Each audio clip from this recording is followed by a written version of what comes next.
Hey, good evening and welcome to the September 16th meeting of the Falmouth Zoning Board of Appeals here live at Falmouth Town Hall.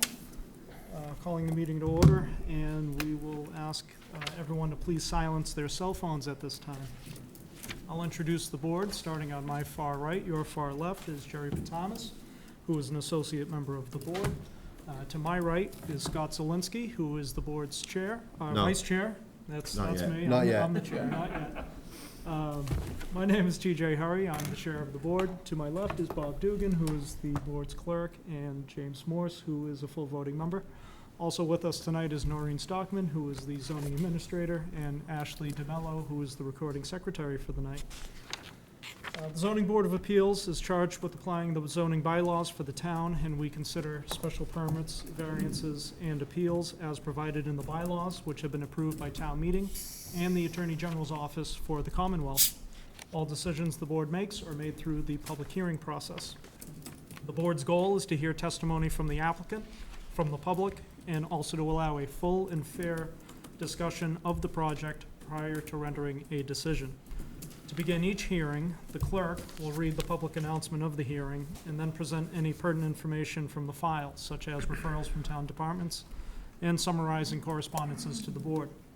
The applicant or the applicant's representative will then have 15 minutes to make a presentation, and time may be extended by vote of the board. The board will then question the applicant, and the public will be invited to comment as well.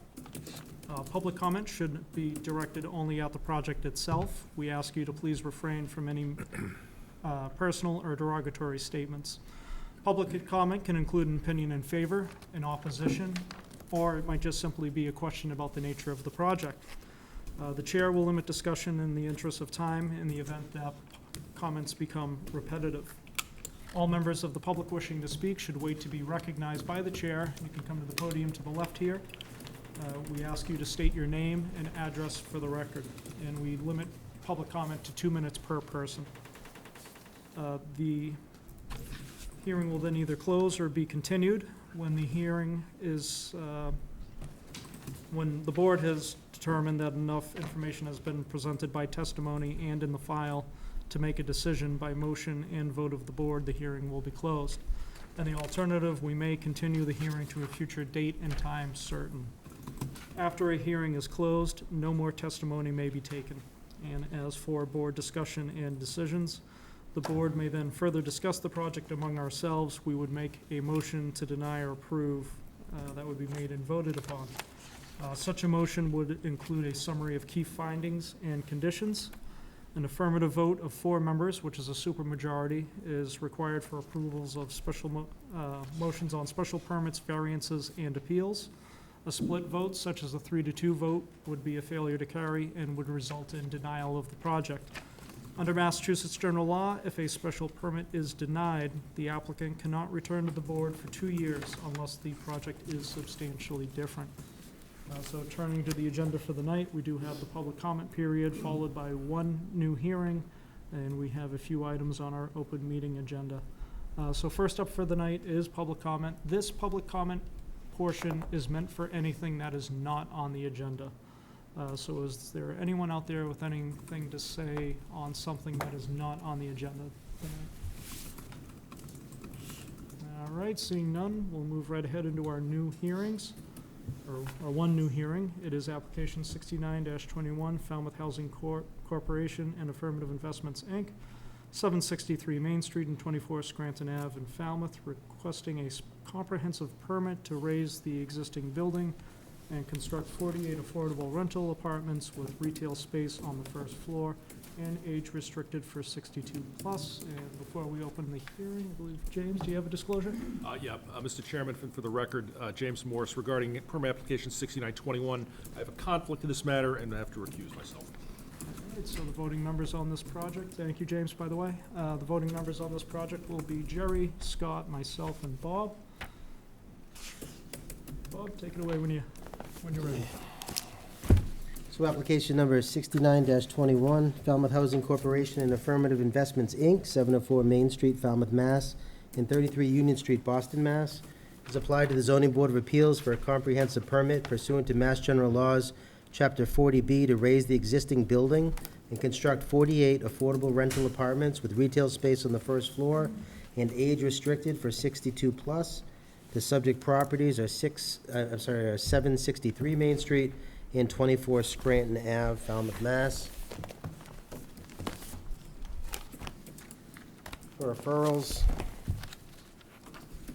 dated today from the Fire Department. Dear Board, the correspondence concerns appeal 69-21, the proposed 40B project on Main and Scranton. I have reviewed the project plans, and the Fire Rescue Department has no concerns with the proposed layout of the development nor site access. We also have no issues with the location of the proposed fire hydrant. Please feel free to contact me with any questions, and that's Lieutenant Craig O'Malley, the Fire Prevention Officer with the Falmouth Fire Rescue Department. We received also today from Thomas Bott, the Town Planner, regarding Falmouth Housing Corp., 763 Main Street and Scranton Ave. The proposed 40B is located in a portion of town that is favored by the Falmouth Housing Production Plan, Falmouth Local Comprehensive Plan, and the Cape Cod Commission Regional Policy Plan. In general, it is preferably for affordable housing to be available to the broad spectrum of the community, but it is understood that the project funding available is for the development as senior housing. As we discussed at an August development staff meeting, the window for the project funding and approval of the development are tight. The best option for the applicants to try to achieve their deadline for funding is for the project engineer to promptly respond to the issues and comments raised by various town departments and the Zoning Board of Appeals consulting engineers. 48 rental units, largely one bedroom at this location, will be a welcome addition to the town's housing stock. The location's proximity to the new Falmouth Senior Center is a benefit to the residents and provides ample opportunities, but only if residents can access the facility safely. The 400 plus or minus feet trip from door to door for residents to the senior center shouldn't have to require driving across Main Street. The planning board had previously expressed concerns at their April 27, 2021 meeting regarding the safety of the proposed location without a traffic light being installed. The board stated the location would be a danger for the number of people living there without a traffic signal and no safe pedestrian route for future residents of the project to travel to the senior center. Additionally, the McMahon traffic study that was completed for the town in 2016 stated the Main Street at Scranton Ave location had a crash rate of 1.32 as compared to a statewide average of 0.6, and a signal was warranted. The Planning Department and the DPW will be looking for opportunities to work with Mass DOT on options to create a better bicycle and pedestrian environment in that very busy area, which could be considered mid-block crosswalk. Board members also provided feedback on an earlier exterior design of the building and felt from the proposed architecturals the building could be more pleasing in design given the building's prominent location on Falmouth Main Street. And that's the end of his letter. From Scott McGann, Board of Health. Below is the Board of Health original positive referral for the Scranton Ave Main Street site. I feel that a new referral is not needed if the newly proposed flow is less than 13,598 gallons per day as outlined in the previous project, and the construction footprint is smaller or very similar. However, if there is an increase in flow or the footprint is larger, thus reducing the available space for the septic system footprint, then this new proposal would need a new referral. I can determine that is a site plan is provided. In the previous one that he referred to was he wrote on May 7th, 2018, per the flow neutral bylaw, the Board of Health determined that the plan submitted to them by Cape and Islands Engineering dated 3/15/2018 for the proposed hotel at the corner of Scranton and Main did show that a compliant Title V system could be sited on the property with a total capacity of 13,598 gallons per day. From Conservation, and this is coming from Kevin Newton, the Conservation Agent. He said that Jennifer is away this week, but the Conservation Commission is hearing a notice of intent for this project on September 22nd. She indicated that she would reserve commenting until there was further review of the project. And also left Noreen a message if she needed to discuss anything.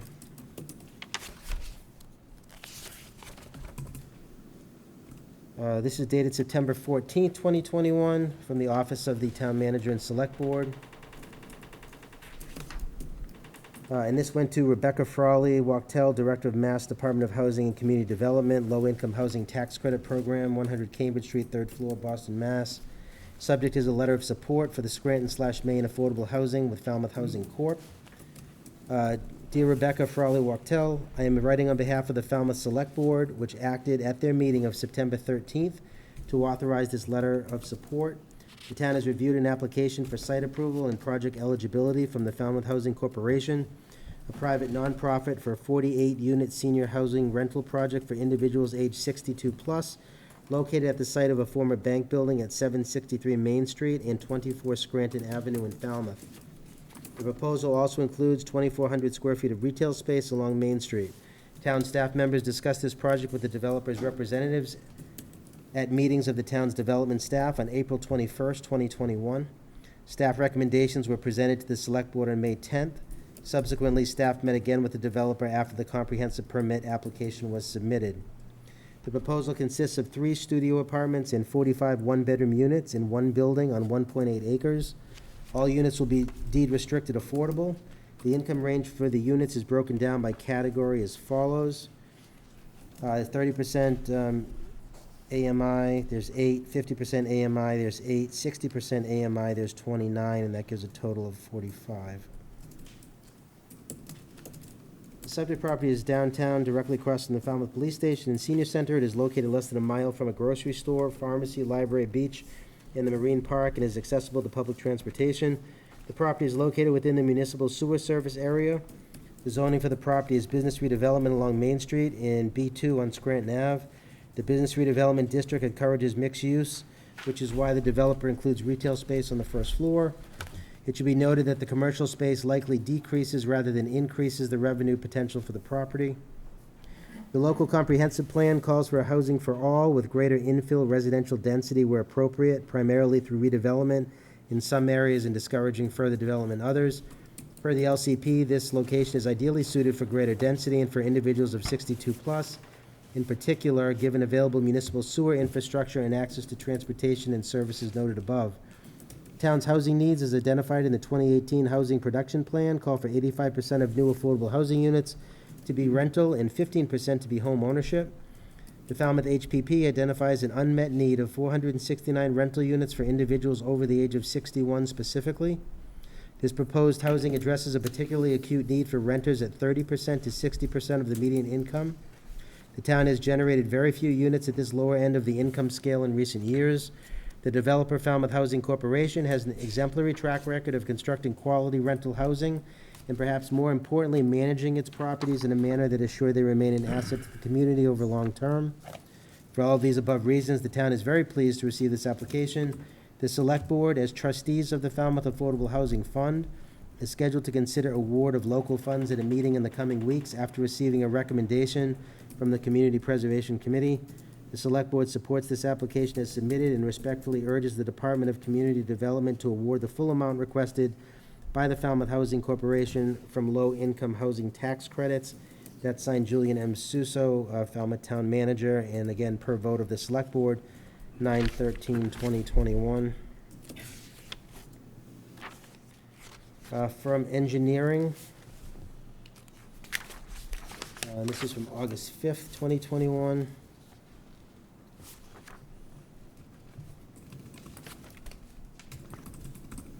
Again, application 6921, Falmouth Housing Corporation and Affirmative Investments, Inc., Maine and Scranton. Following other recommendations from the, this is from the Affordable Housing Committee. The following are comments from the Affordable Housing Committee about the above referenced project.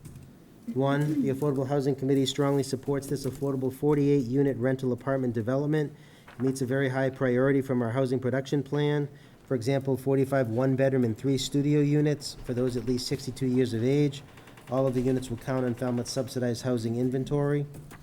2, the project eligibility letter to the FHC from the Department of Housing and Community Development says that the project has been approved for the Commonwealth's low-income housing tax credit. 9 units will be for senior households earning up to 30% of 2021 area median income, and 39 units will be for senior houses earning up to 60% of the median income. On the 30%, that would be 20,430. For one person, on the 60%, it would be 40,860. If it's two people, 46,650. The AHC enthusiastically applauds the rents being kept so low. 3, the location is ideal for this type of housing because it is close to stores, services, urgent care, the senior center, and the bus route. It also has commercial space included at the corner of Main and Scranton. Falmouth Housing Corporation will serve as the 40B monitoring agent. Diane Alder, FHC Compliance Manager, will be the lottery agent. 4, the project consists of one 3-story building with 2 lobbies, elevators, and stairways. The proposed density and building size is appropriate, particularly considering our need for housing and the fact that all units will be affordable. There are 4 handicap parking places. We're pleased that 2 Group 2 accessible units are included in the plan, but would like to know why there are not more such units. What are the accommodations that will be available for visitors, and how many of the units will be visitable, which is doors with 32-inch of clear passage space and a bathroom that will accommodate a wheelchair. 5, the following consider the quality of life of the residents. Outdoors, there are 4 handicap parking places with ramps to the concrete walkway. 2 are near the main lobby and elevator. 2 are near the walkway to the second entrance to the building.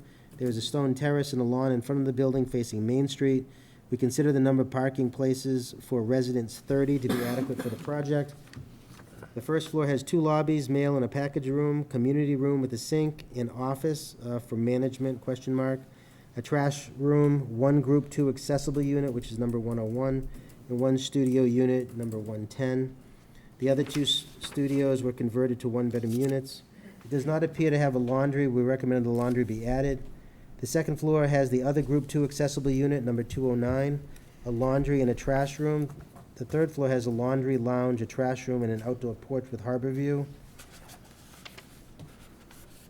6, please explain how maintenance, utility, and similar issues will be handled.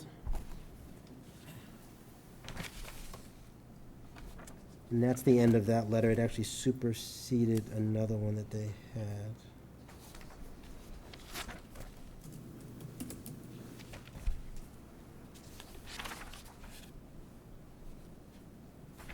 Okay, and here's the comments from engineering. And there's a list 1 through 11 of all the documents they've looked at so far, 1 through 12. Due to the complexity of this project, we recommend that it be referred before review by an outside consultant. We do recommend the following concerns be reviewed in depth. 1, sewage. The wastewater department should review the sanitary sewer system. Water. The water department should review the water system. Parking and access. We request that any approval include a condition that a driveway permit be obtained prior to issuance of a building permit. Site distance for the intersection of Scranton Avenue and Main Street. Either the walls should be moved onto the applicant's property or the applicant seek approval from the select board for portions located in the right-of-way. The layout of the 3-foot wide walk in compliance with accessibility requirements. Will the proposed commercial use require an off-street loading area? The proposed parallel parking spaces appear to be closer than 5 feet from the abutting property line required by subsection 24109. The proposed accessible sidewalk ramp on the Scranton Avenue entrance is located partially on the applicant's property. This could potentially require an easement for the town to maintain. Potential for a crosswalk connection to the existing sidewalk on the opposite side of Scranton.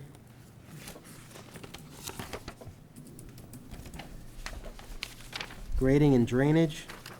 The submitted calculations do not conform to the town's 25-year, 1-hour design storm. The parameters used in the HydroCAD model be reviewed if this is the model used to size the stormwater system for the project.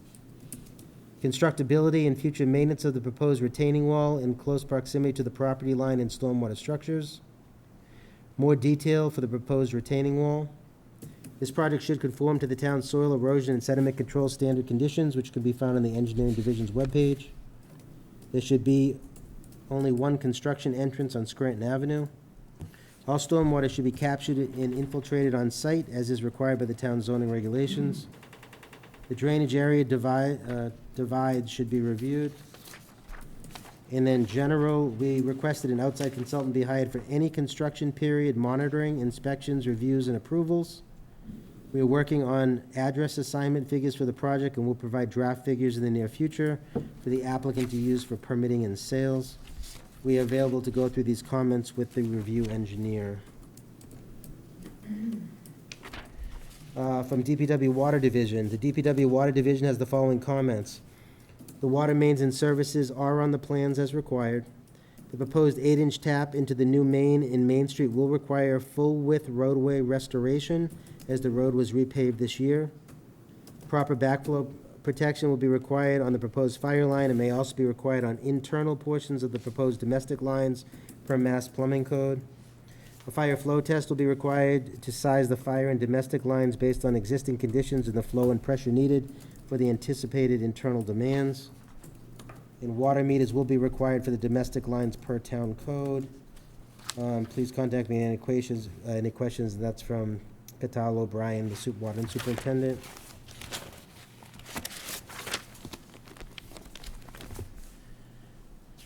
There are 2 letters of support dated September 15, 2021, and this is from Jill Bishop, Director of the Town of Falmouth Senior Center. I'm writing this letter of support for the Falmouth Housing Corporation's Affordable Housing Development Project for residents 62+, proposed at the corner of Scranton Avenue and Main Street location. The availability and affordability of the housing is a key component for the Falmouth seniors to age in place. Falmouth Senior Center provides resources and services to the largest population of Falmouth, residents age 60+. We continuously see an increased need for affordable housing with many of the residents we serve. Some of our clients can't maintain or afford homes they have lived in for decades and would like to stay in Falmouth but need housing options that are affordable. Clients are often disappointed when they hear of the lengthy wait list for senior housing options, especially when they are in a time-sensitive housing situation. The location of the proposed project will provide access to the Falmouth Community Campus, which is directly across the street and consists of the police station, proposed new office for human services, recreation center, and new senior center. A project such as this would directly support the overwhelming need for affordable senior housing in our community. And again, Jill Bishop, Director of the Town Senior Center. The next letter dated September 16th is from State Senator Susan Moran. Regarding the Falmouth Housing Corporation purchase of the old Cape Cod 5 branch, dear members of the board, I am writing in support of the Falmouth Housing Corporation's purchase of the old Cape Cod 5 branch, 763 Main Street, and the abutting lot, 24 Scranton Avenue, for the purpose of constructing 47 one-bedroom units and 1 studio. With the increasing need for affordable senior housing in Falmouth, this development will allow low-income seniors the opportunity to rent an apartment in the downtown area that will also provide several amenities and service within the building.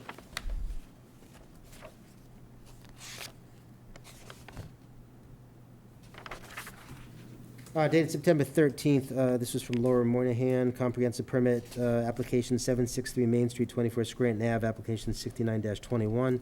Dear board members, I represent the Falmouth Housing Corporation and Affirmative Investments, Inc., application, the above referenced application. The applicant has revised the site plan to show the landscape walls to be rebuilt within the property lines of the project site. See Holmes & McGrath, Inc., plan sheets 1 to 8, last revised 9/7/21 and filed with the board. The applicant has revised the landscape plan for the project to show the relocation of the landscape walls within the property lines. Also, the landscape plan, as revised, shows the removal of the existing vegetation at the northwest corner of the site and replacement with low-level vegetation. This is proposed as indicated in Holmes & McGrath correspondence on site distance to the board dated September 7, 2021, to improve site distance toward Main Street from the proposed site driveway off Scranton Avenue. See landscape plan dated September 8, 2021, enclosed herewith by Linnell Landscape. This comes from the Human Services Department, Susie Hopman, Director.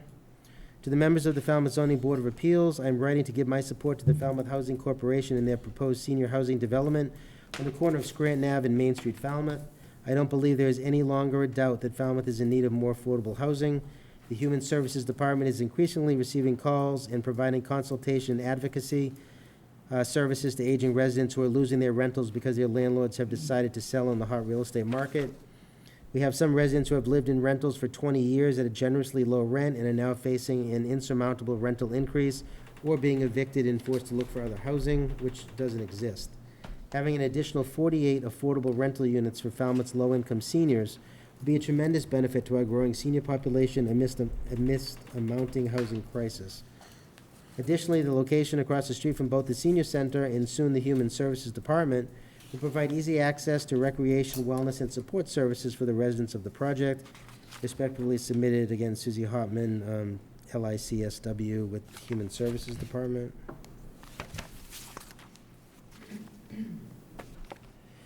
And everything else is just the plans. All right. Thank you, Bob. And for the applicant, we have Attorney Moynihan. And Attorney Moynihan, before we start, there was a recusal, so there are 4 of us. I think, if I remember correctly, a few weeks ago, just by instinct, I think I said that, what did I say? That it wasn't simple majority, it was 3-2. So 40B regulations is just a simple majority, so just correcting myself for the record again before we continue. Thank you.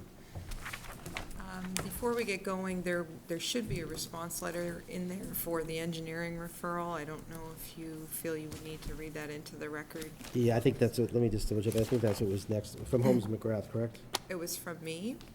It's had quite a bit of information in it. Yeah, I know I read it on the online, so it's probably. Okay. Well, I'll leave that to you if you'd Okay. rather we just Yeah. get started. Yeah, I do have it here, so dated September 9th. All right, well, first and foremost, Attorney Laura Moynihan for the record, representing the applicant, and I want to thank the board members for creating this special hearing night for this very important project for Falmouth. With me tonight is Linda Clark, President of the Falmouth Housing Corporation, and Eric Turkington is the Treasurer, and Tara Mizrahi is Principal of Affirmative Investments. Mike McGrath is, as well-known, Holmes McGrath, the project engineer, and Cliff Bomer is here, the architect from Davis Square Architects. So our project team is here.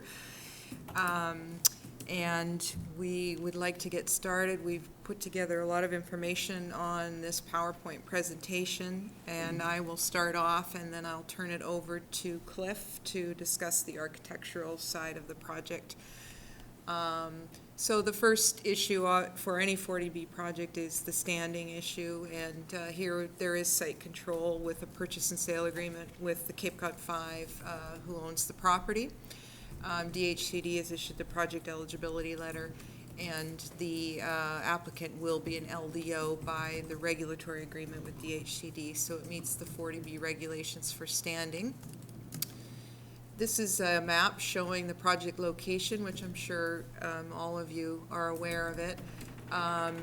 The senior center is shown at the top across the street. And we've also identified 704 Main Street, which you'll hear a little bit more about tonight, which was a Housing Corporation and Affirmative Investments partnership from the 2000 era. And since then, they have successfully partnered with other projects you're aware of, Little Pond Place and Gifford Workforce being 2 more recent ones, but certainly made a tremendous contribution to affordable housing in the community with that partnership. And then you'll see the project location in the middle of the screen. The project is actually made up of 2 parcels, the 763 Main Street and then the 24 Scranton Avenue. The zoning district line between the business redevelopment, which is adjacent to Main Street, is pretty much in the location where you see that line running through the site between the 2 parcels. So to the south is 24 Main, which is zone B2, and then 763 for the most part is the business redevelopment portion of the property. It's 1.8 acres of developed land, the bank, of course, being in the business redevelopment portion. The rear portion of the site is essentially stripped. There was a motel there for many years and a pool. As I said, 2 zoning districts. The site, as you know, is located within walking distance to the senior center, which will also house human services, grocery stores, pharmacies, marine park, farmers market, lots of employment, and of course public transportation off Route 28 Main Street.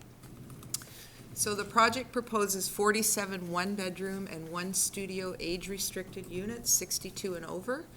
The studio unit is 443 square feet. The 1-bedrooms between 600 and 750 square feet. 2 lobbies, 2 elevators, community room, 3rd floor outdoor space, which will show you some sample pictures of what that will look like shortly. The project also proposes some commercial space off Main Street, 2,500 square feet. We're proposing that as retail right now. A tenant has not been identified as of yet. The idea there and the goal is to try and meet some of the goals of the business redevelopment zoning bylaw, which encourages commercial space on the lower floor and residential use on upper floors. And we also think that that could be a nice amenity for some type of retail space there that's can coexist nicely with the residents. 4 fully handicapped accessible units, and all 48 units are visitable to DHCD standards. I did file with some correspondence what those standards are for rental units as required by DHCD for funding and other matters, so you have those in your file. The existing building footprint is about 6,600 square feet. The proposed building is 16,801 square feet. So we're looking at gross square footage of the proposed new building at about 47,000 square feet. The lot coverage overall is still relatively low, over 1.8 acres. The lot coverage by structure at 21.3% only, and overall lot coverage at 54.6%, again over the 1.8 acres. So for the downtown business zoning location, I would submit the lot coverages are very reasonable and relatively low.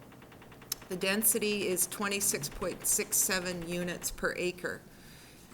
So the most comparable density to that is 704 Main Street, which is 20 units per acre.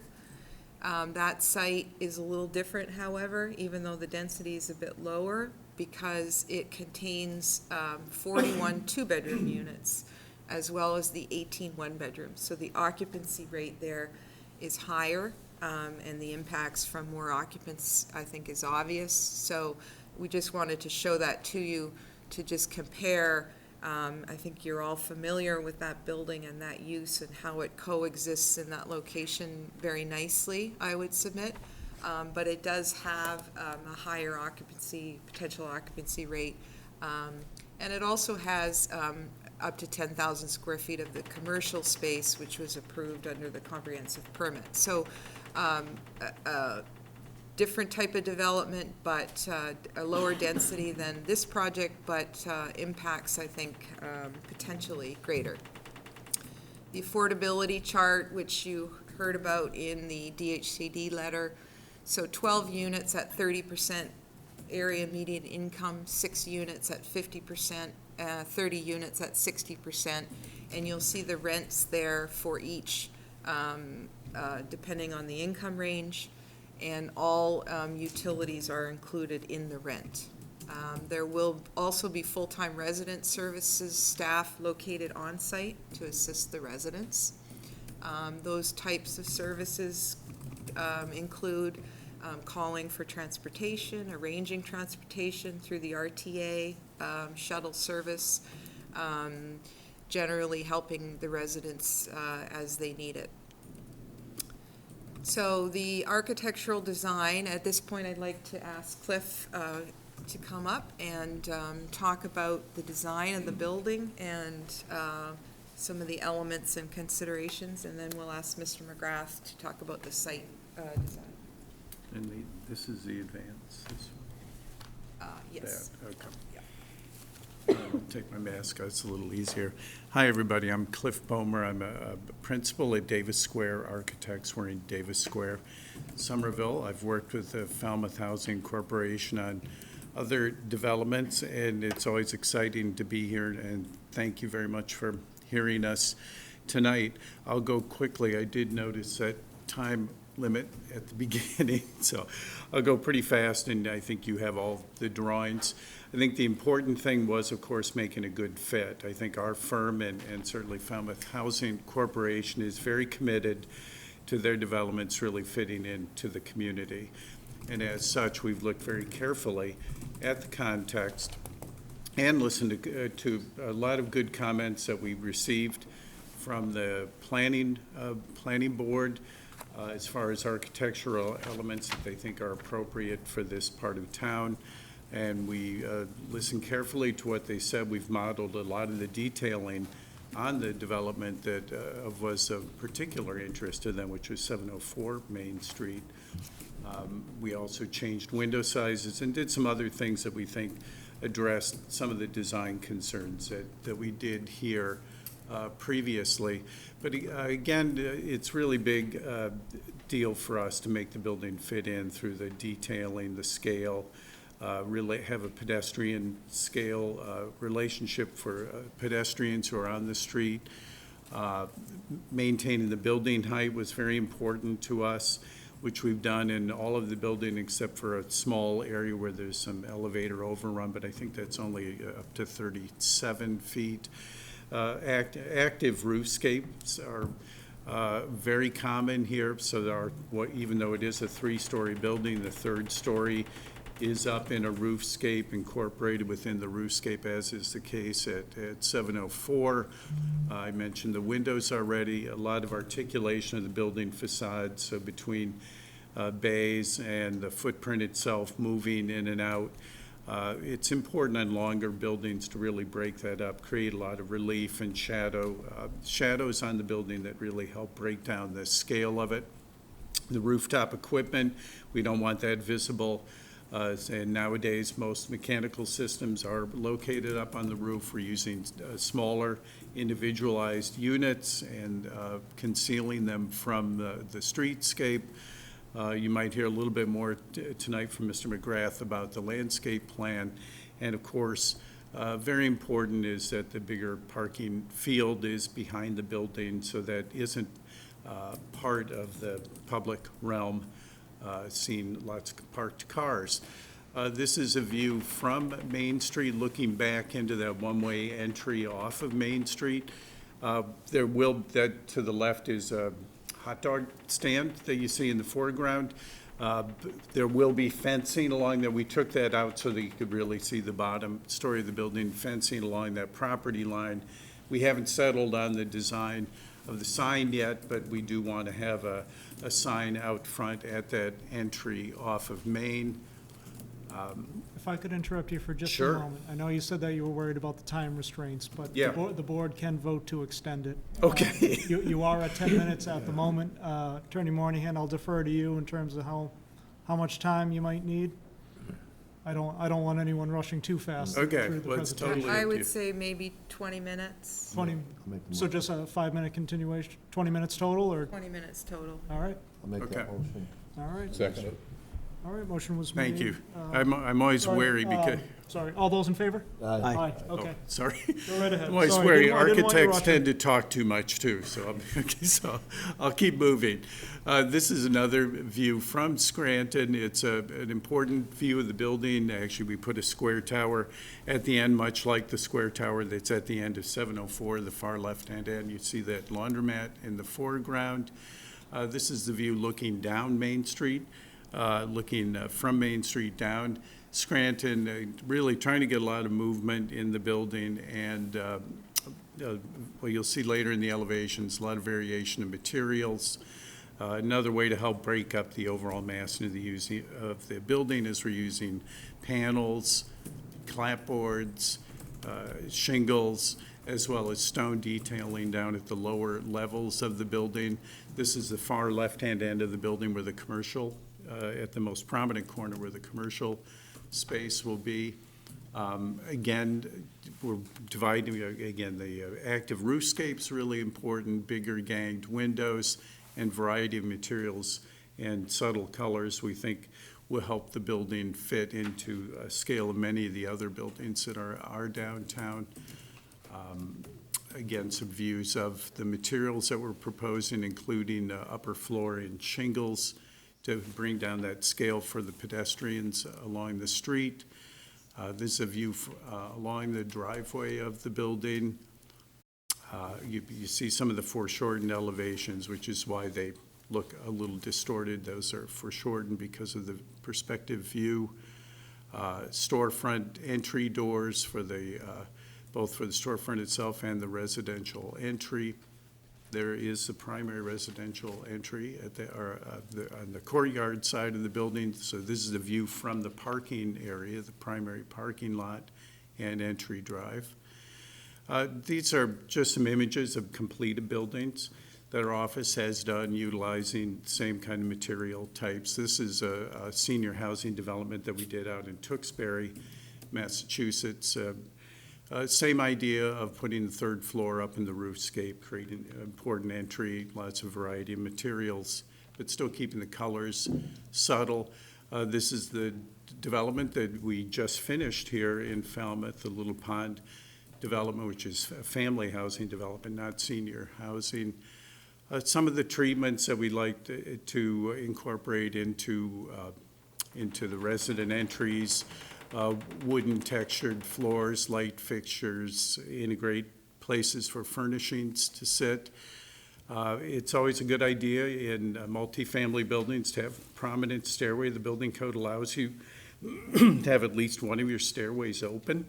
So it's a good way to keep people more active walking up the stairs rather than taking the elevators, which we put in most of all of our buildings these days. Another shot of a stairway entry. Parking lots, we talked about that already, but using quality materials in the parking lots. We are going to have community spaces, as you've heard from the program tonight.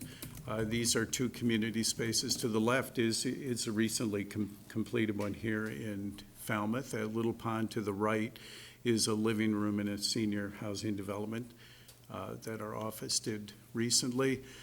Some of the view on the left from the corridor, it's very nice in senior developments to have a little shelf outside so people can put their belongings down to have easier access to their keys and entry into the unit. Generally, to the right is a pretty typical kitchen that we use, not really fancy, but quality materials and quality appliances, easy layouts generally. In this particular building, we have kind of open floor plans that you'll see. To the left are typical fit out in an accessible unit. As noted, we are doing 4 fully accessible units in this proposed development on Scranton and Maine. This is a typical 600 more or less square foot one-bedroom unit. This is the size that DHCD has established as appropriate for affordable senior housing units. All of our bathrooms are going to be oversized, as you can see here, and an open kind of plan that provides a lot of flexibility in how people furnish. And then, of course, a discrete bedroom, larger windows in the living rooms typically than what's in the bedroom. You can see the recess at the entryway from the corridor. That's where that little shelf area can go. This is the studio. We only have one studio in all 48 units, but this is the layout of that unit. Simple, but we hope will be comfortable and is proven to be. We thought this is an interesting comparison. Laura talked tonight about the intensity of use of 704 versus this, the proposed development. You can see here the difference in scale. 704 is a significantly larger development. It is on a larger site. And the frontage that 704 has on Main Street is comparable to our frontage that we have on Scranton, as you can see from this overlay. 704 is a kind of big H-shaped building almost. And I can pass it over to Michael McGrath, now who will talk more about the engineering aspects. Just the right-hand button advances. Computers and I don't get along. No So- worries, Mr. McGrath. We are at 17 minutes, and given the 20 minutes, we'd like to continue that a little further. 2.5 minutes now. I stutter, so I could never, I'm sorry, I could never finish in 3 minutes. Let's get another vote to extend it then. Why don't I just rate to the existing? 7:30. Second. All right, motion was made by Scott, second by Jerry. All those in favor? Aye. All right. This is Go a right plan- ahead, Mr. McGrath. This is a plan of the existing conditions. This is Main Street, this is Scranton Avenue, that's the existing bank building. There's the existing pavement all the way around. There's a little bit of pavement here. Then there's this cleared area that's shown. There is some brush that exists in these areas. There are concrete walls that I show, I'm sorry, as, I forget what I called them. I'm not a structural engineer, but they should be condemned because right now, the vegetation covers them, but in the winter, they're actually very, very weak. So I do not know why, when they tore the motel building down, they left those walls, to be blunt. The blue line is the existing floodplain line. So under the Wetlands Protection Act, this is an isolated coastal bank. So the next slide is the proposed conditions. And as it was described, we are eliminating a total of 3 entrances on Scranton Avenue, and there's only going to be 1 entrance, and then there's a one-way entrance here. There is a parking lot designed so that the majority of the parking spaces are up against or next to the building. There are some spaces here, and it was described that they're within 5 feet, which they are. They open up onto a concrete sidewalk. This is not an accessible sidewalk, but there are more accessible parking spaces shown than are required under the code. So we do meet the code for the requirements. There's a dumpster at this location. Then this back area, we're showing this to be filled. And what we're doing is we are constructing a drainage system that meets the Massachusetts state standards. The referral talks about the subdivision regulation standards, which are, well, let's put it, they're the same standards that was taught to me at Northeastern University. My textbook is 1957. The Massachusetts stormwater management regulations have been in force and effect for several years, something like 5 or 6 years. So we design by that. And what happens is you have to basically collect the water. And so what we've done here is this is a place where the water's collected, and there are subsurface drainage areas shown here. There's also, we have graded this, and the drainage comes down and runs across like this. So we have designed in accordance with the Massachusetts requirements, which we are required to do in order to file under the Wetlands Act. And we have to file under the Wetlands Act because this is this wall is a artificial coastal bank, and the Conservation Commission has jurisdiction on that. They also have conservation has jurisdiction over activities basically that are within 100 feet of the floodplain. So we do have an order of conditions that we filed, but I believe that we meet all the requirements of the state act. And so anyways, I'll be happy to answer any questions concerning the site design. We'll do the questions. Oh. Thank you, Mike and Cliff. This is the landscape plan that's in your file, and you'll see that up on the top right corner, that's the area that will be, the vegetation that's there now will be removed, and low-level vegetation will be installed to improve that site distance coming out of the Scranton Avenue driveway, looking north towards Main Street. The ASHTO standard there, I believe, is 250 feet for safe site distance, but it is only 215 feet to the corner.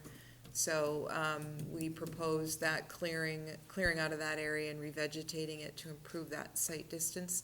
The driveway coming in off of Main Street will be a one-way entry only, and Scranton Avenue will be two-way. This is the example of the site lighting for the proposed pole lighting for the project. As I mentioned, one-way entry, two-way off Scranton. We did file a letter from Holmes and McGrath with the site distance measurements for you. And the site distance at the site driveways are adequate and safe, we believe, based on the AASHTO standards. Sidewalks are available on Scranton Avenue and Main Street, and there are crosswalks available at Scranton and Main in 2 locations. The traffic conditions, as far as the trip generation goes, I think this is important. You know, you do have a referral from the town planner. Unfortunately, we didn't really have much time to deal with that. It was just filed this afternoon. But essentially, you know, we don't agree that this is a dangerous intersection. There's no evidence of any danger there.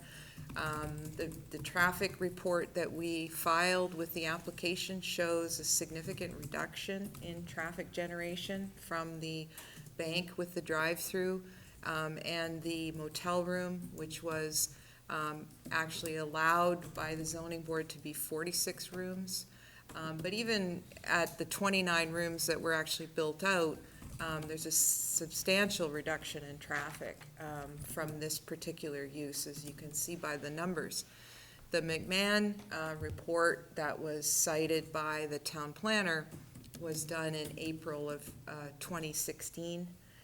The bank was still operational at that time at that corner. So I think that's kind of a significant point when the McMahon traffic report that was done for the town is being cited, that it was done when the bank was fully operational. Now, of course, we'll have a different situation at that corner. But as far as danger goes, I think danger is a dangerous word when you don't have evidence to show what that is. And we have not seen it. The McMahon report also recommends signalization for that intersection. Well, it also recommends signalization for many intersections in town.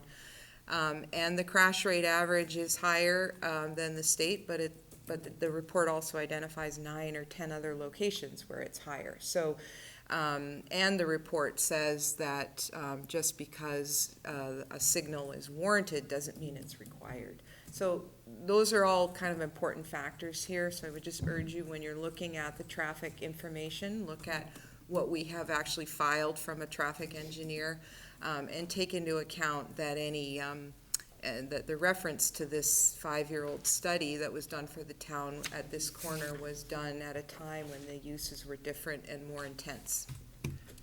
The parking, here we have requested a waiver for the parking for the residential spaces.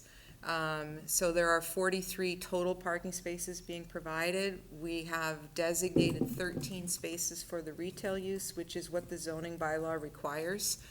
And we're looking at 30 spaces for the residential use, which is a ratio of 0.42 spaces per unit. The ITE parking generation for the weekday is 35 spaces for the senior housing and 5 for the retail. This is all in the traffic report that we filed. So based on the other senior housing in town and the data that the Housing Corporation has provided, you again have that in your file. We feel that the parking here will be more than adequate for the senior housing use. The sewer service is proposed for the project. The zoning board is the authorized board to grant the approval for the sewer connection under 40B. So normally it would be something that the select board would do. Because that is a local bylaw, the zoning board is the approving authority, similar to as the board was with the Little Pond Housing Project. You might remember, if some of you were on the board, that there was a sewer connection there as well, that this zoning board approved that connection. The difference here is that we do have an increased flow than the bank and the motel use. And so if the bylaw says that if your flow increases more than 10%, then you need a change of use variance from the select board. So that would be something that within the zoning board's approval, under the local bylaw, that would be something that the 40B permit would have to grant as well. We do not have a referral yet from the wastewater superintendent, but we are expecting to have that from Ms. Lowell at some point. As far as affordable housing goes, all units will be added to the subsidized housing inventory. The rental units for seniors are identified as the most immediate need. There is a current waiting list for one-bedrooms in excess of 200 households, and infill residential development with access to transportation and sewer and services are considered ideal here. These are some of the funding priorities from the Affordable Housing Fund, supporting local and regional housing plans, supporting mass housing choice goals, the Falmouth LCP, meeting the goals of housing for all with infill development through redevelopment of downtown sites, and this particular location being appropriate for greater density for persons over 65, given the sewer and access to transportation and services. The Falmouth Housing Production Plan recommends 85% of new affordable units to be rentals. It identifies the unmet need of 469 rental units for persons over 61 and identifies an acute need for renters at 40 to 60% median income. So this project addresses those goals of the Falmouth Affordable Housing Action Plan. There are zoning bylaw waivers that are requested. I see I have about 3 minutes, so I could just run through those very quickly. And then we'll be happy to take questions. I'm not going to go through all of them. I'm just going to talk briefly. Minimum lot width is one of the waivers we've requested, kind of an insignificant waiver, quite frankly. Here, the two parcels will have to be combined to one lot, so the required lot width, a minimum is 195 feet. The lot width in the B2 district required is 200 feet, ours is 195, so a very, very slight waiver there. The lot coverage waivers, these are technical waivers in the list of waivers because we have two zoning districts. So over the entire site, when you're looking at lot coverage by structures and lot coverage overall, we meet the lot coverage requirements of the B2 zoning district.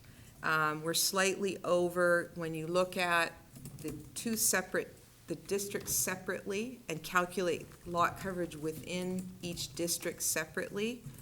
That's why the waivers have been added to the list, because again, with 40B, if you don't include everything, you could have an issue with waivers. So just again, breaking down lot coverage between zoning districts, one might say you need a waiver, but we feel overall, over the entire site, we meet the lot coverage goals of the bylaw. Maximum building height, again, we've worked very hard to get the building height down to 35 feet, which is required under zoning. The elevator is at 38 feet, the elevator, so slight waiver requested there for the elevator, but we were very pleased that the architects could get the building height to 35 feet. The number of stories, again, 2.5 stories for principal structures. The project proposes 3 stories. 704 Main Street is 3 stories. The board granted a waiver there. The 3 stories is absolutely necessary to get the number of units that are needed to meet the significant demand here. Front yard setback, that has been met for the business redevelopment district. Parking requirements I've talked about. Just want to point out that the zoning bylaw does permit parking to be reduced by up to 50% by special permit from the planning board when you have combined uses. So here, if 72 spaces were required for the residential use, if that was cut in half to 36, we'd get a lot closer to where we need to be for the parking. The density overall, obviously, for multifamily units, business redevelopment district, it's up to 8 units per acre, so we do need a waiver on the density. Curb cuts, there is some leeway in the bylaw to allow two curb cuts, one off Main Street and one off Scranton Avenue, but that's been included in our waiver list. And then we have the technical waivers, mixed-use construction in excess of 10,000 square feet, and site plan review. Those are both technically otherwise require planning board approval if they were not 40Bs. The sewer bylaw I've talked about. And then we have some Falmouth wetland regulation waivers. The Conservation Commission will be hearing this project on the 22nd, I believe, so you will eventually have that information in your file from them. And the parking requirements, 5 feet from the property line. The zoning bylaw also provides that could be allowed by the planning board on special permit. So again, our zoning bylaw for 40A projects recognizes some exception there, and here, certainly, I think that a similar exception could be recognized by this board. So that is our presentation. I know it's a lot of material, and as always, we appreciate all the thought and work that the board puts into these types of projects. Just want to mention lastly, for the record, that the timing here is very important. This is a tax credit program. The timing for receipt, if the board is inclined to grant the comprehensive permit, if it does not happen by the end of the year, then the applicant will miss the round of funding for next year, and that would delay the project a year or more. So the timing for the grant of the comprehensive permit is very important here over the next couple of months. And we will, of course, do whatever we can to work with the board and Noreen to try and meet that timeline as best as possible. But I just want to point out how critical the timing is. So, thank you for listening. Thank you, Attorney Moynihan. All right, we'll turn it to board questions. Bob, do you want to start us off? So I noticed in the application that you didn't have a 21E. Do you know if the Cape Cod 5 ever did one when they purchased the motel property, or? And I only ask because you've got a gas station and a laundromat in close proximity. This is Tara. Would you like them up there? Yep.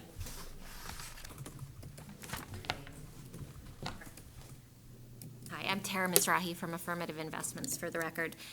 Cape Cod 5 did do a 21E. They never made it final, so we didn't feel like it was something that we could share. They did share it with us, and our environmental engineer kind of went out and just kind of did some assessment. There are no environmental issues on it. We are undergoing a 21E right now because we do need a final 21E. So that's what I was That'll wondering. be So you have one scheduled now, then? We have one scheduled, yeah. But we're we're not expecting it to show anything because we did see basically the draft one from Cape Cod 5, but we are doing one. And then I just had a couple questions for the architect.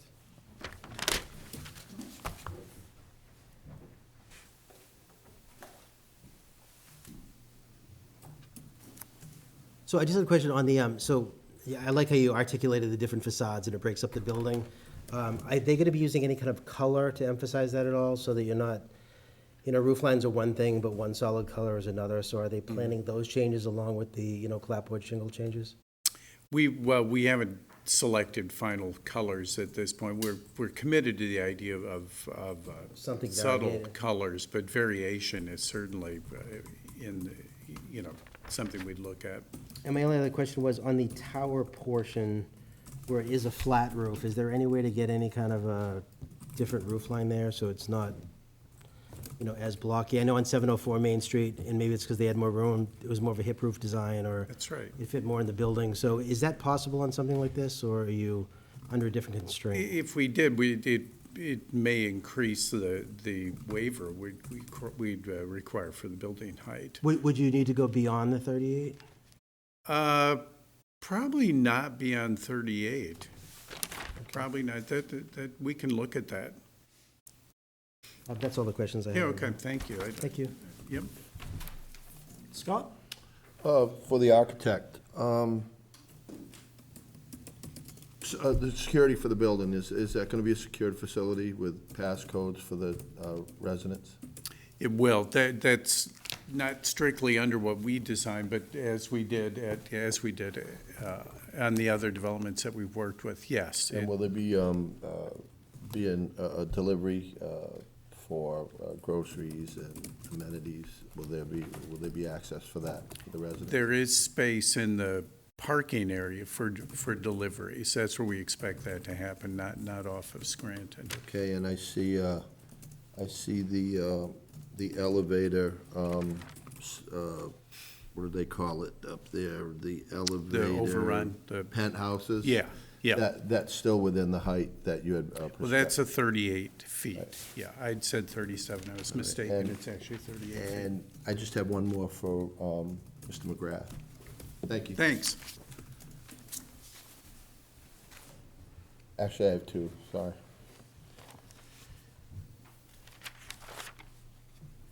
That swale that you had identified down in the bottom corner. Yes. With reference to a man-made coastal bank. You referred to the construction of that or the deconstruction of that as they. Who was they? I'm sorry, I You don't. said there was a wall down on the bottom where you have seen the green down the bottom? There's two existing walls parallel in this location. There's You two said one was in existing walls. disrepair? They're both in disrepair. So what are the plans to contain, if you're going to put What- swales there, how are you gonna protect yourself from My breakout? plan shows there's a proposed new reinforced concrete wall all along this boundary. Good. And as I said, those existing walls, I do not know why they still exist, to be blunt. When they tore the buildings down, they should have removed the walls. All right, and the flow calculations out front, the calculations that we had with the undefined retail component, how much will those calculations change for flow out front?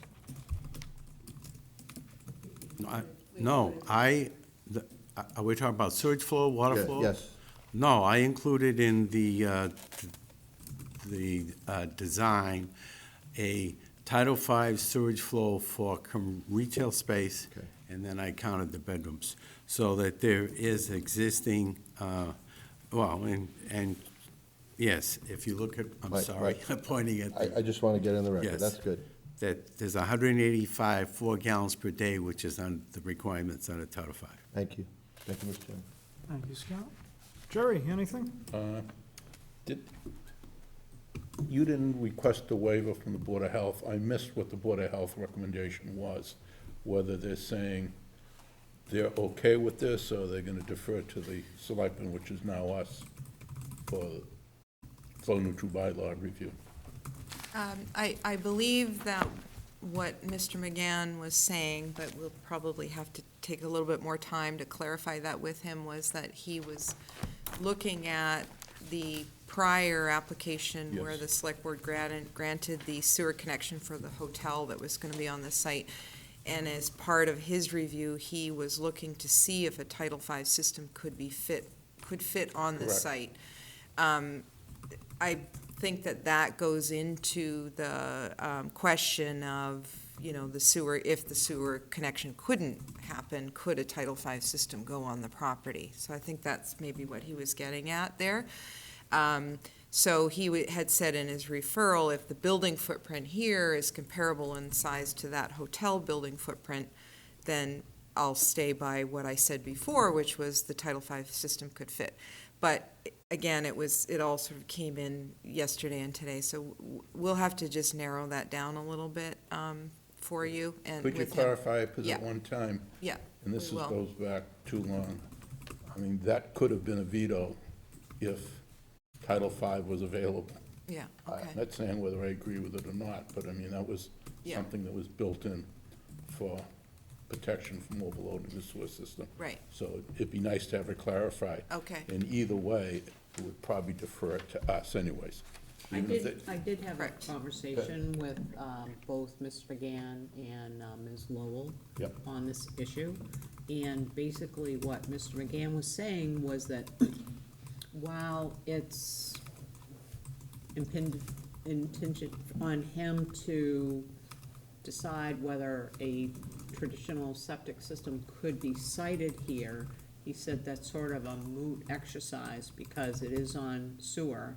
Okay. And therefore, he would be deferring to the wastewater superintendent to make that determination. But in conversation, he did state that he didn't essentially have any issue with this, and Ms. Lowell is intending to look into the town's capacity for a variance here. So long as we clarify it. It's consistent with what I would have thought they would have said, but I guess this is for board discussion, but are we having a peer review of this? Did the So- engineer recommend peer review? So, yes, the board did vote in the comprehensive permit rules to require peer engineering for all these 40B projects due to the town engineer's inability to manage the additional time that these projects take. So the town, actually, we got a little bit lucky. The town recommended a specific firm. The applicant was in support of that same firm. The town council has approved the contract, and it's in with the town manager for signature as we speak. So everybody is essentially on board with this. Okay, and they're aware of this discussion, but they're aware of the deadlines, because a lot of times. Yes, so they've been advised about the timeline, they've been advised about the connection with conservation here. So, yeah, everybody's on the same page. And that'll be Beals and Thomas, by the way. Thank you, Noreen. Anything else, Jerry? No. All right. Attorney Moynihan. It's more of a statement, but that's okay. I see that there's a putting green being proposed. You're not 62 yet, right? No. Not yet, but I do play golf. First 40B I've ever seen with the putting green proposed. I know that Atria was built on a former par 3 that I used to enjoy in my younger days, but that's a first. As did I, as did I. Yeah. Yeah. All right, on some of your plans, like the second landscaping plan in A003, you're showing a proposed gravel access driveway toward the, I believe it's the proposed reservoir, so just asking what's that for? Is it just a matter of accessing that area of the property? I believe so, but Mike can likely answer that better than me. Sure. It's a requirement of the Mass Stormwater standards that the system be inspected, and occasionally there may need to be some work done, like, for instance, the removal of silt in the first forebay. So it's a requirement that there be vehicular access, so that's why there's a gravel driveway shown on the landscape. Understood. Thank you, Mr. McGrath. All right, and this next one is definitely for you, Attorney Moynihan.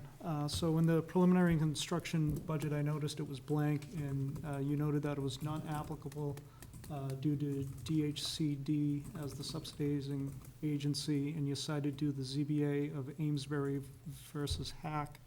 I'm familiar with the holding in that case that basically says that the ZBA can't impose basically conditions that would render the project uneconomic, but I was unfamiliar with how that applies to the preliminary construction budget. So could you elaborate on that? Well, the Amesbury case was a case where a municipal board was requiring that the applicant file the financial budget for the project because the board was looking at imposing conditions and wanted to see if the budget could meet, those costs. So the court there said that if there is a subsidizing agency that's reviewing 40B projects, the subsidizing agency is the responsible agency for reviewing the budget and determining if the budget is satisfactory for the project. The budget on a preliminary basis is reviewed by DHCD. So in other 40B applications that I have filed, I similarly placed that note on the application that the holding in that court case in Amesbury is that the budget is not something that the courts have said that the board should be reviewing in the course of their 40B applications, unless the applicant claims that a proposed condition is uneconomic, then it triggers budget review. Here in these cases, what you've seen in the past is that applicants typically apply under the Affordable Housing Trust Fund, so that the budget becomes public record anyway. I don't know when the application here is going in. So it's not meant to be, something that the applicant doesn't intend to share that budget with the town on a public basis. It's just a matter of form to comply with the SJC decision in Amesbury. Right. Just like the putting green, I wasn't sure if that was the first time that I've seen a blank for the construction Yeah, budget. yeah. Thank you for your explanation. That's why. I have a question too. Me too. Scott, why don't you go ahead? Attorney Moynihan, that case that you just stated, and you stated it was a municipal board, was it a zoning board? It was initially the zoning board in Amesbury, yes, and then it went to the Housing Appeals Committee, and then I believe it went to the SJC after that. Thank you. Thank you, Mr. Chairman. Bob? Yes, so, and this is more of a use of the building situation. So if the, either retail or the businesses themselves are getting deliveries of anything where you have a one-way, is there any place here that a delivery truck can stop so they're not blocking? Well, we would anticipate that since we're providing 13 parking spaces for the retail, that there would be ample parking. Well, I'm just thinking even for the building themselves, if, let's say, there's a UPS delivery or a moving truck, or if they're coming in that one-way section, is there any, We could how will look, you do it management-wise? If there isn't a pullover, are you gonna be on certain days taking spaces so there isn't any blockade of that one-way? well, we would anticipate that they would use the parking spaces that are designated and not stop and block the driveway. But, Mike, do you want to comment on that further? Same thing if you had, like, if it's senior housing, you may get a senior bus or something that pulls in the smaller. The way that this is designed, if you look, there's 3 parallel spaces right in here, and it would seem to me that Is it the first 3 with the first 3, it would seem to me that yes, they may be very well used by here, but there's always going to be, in my mind, available spaces along the parallel side, because these are really, there's enough, more than enough for the residents, but the spare ones are going to be in here, obviously, to me, so. So same to thing me, for like just general mail delivery? I believe that given in effect, the low density of the residential area and the use, I think there'll be space enough for an occasional delivery. If there was a possibility to put any kind of maybe taking a couple of spaces and making that a pullover loading zone, deleting those as parking spaces, would that still comply if we gave a waiver on parking requirements? Which we're already doing, I'm just wondering if it fits within that. I'm just, there's a lot of traffic on a living day-to-day basis, and I've never, this is a one-way, because you have to make it a one-way and it makes sense. But, I'm on Main Street, and just a mail truck delivery that comes in sometimes parks in the middle and is there for, 15, 20 minutes. Yeah, I'm just looking for the parking slide. So we had proposed the 13 spaces for the retail to meet the bylaw, really because we thought it more appropriate to not have to request waivers on both counts. But certainly. Thinking a waiver of this might actually be more beneficial to the property. Yeah, so if you look at it, this is what I was looking for, the ITE parking generation for the weekday is 35 spaces. So we exceed that, and it recommends retail at 5, this is in our traffic report, and senior housing at 30. So we tried to provide as much parking as we could, but certainly if the board was in favor of reducing that by a couple of spaces, that we could look at designating a pull-off area, which is a good idea. So that might be something, maybe you could just draw up something and give us a sample vote if you Yes. like. Yeah. My only other question, it's more management, I know Linda's got other projects, so it mentioned there's only, for this size building, there's 4 washing machines, 4 dryers. Is that something that you've dealt with before and it's not an issue with the amount of residents? She's the expert on laundry. Yeah, I know, I figured you'd know that. The laundry queen. Linda Clark, President of Falmouth Housing Corporation.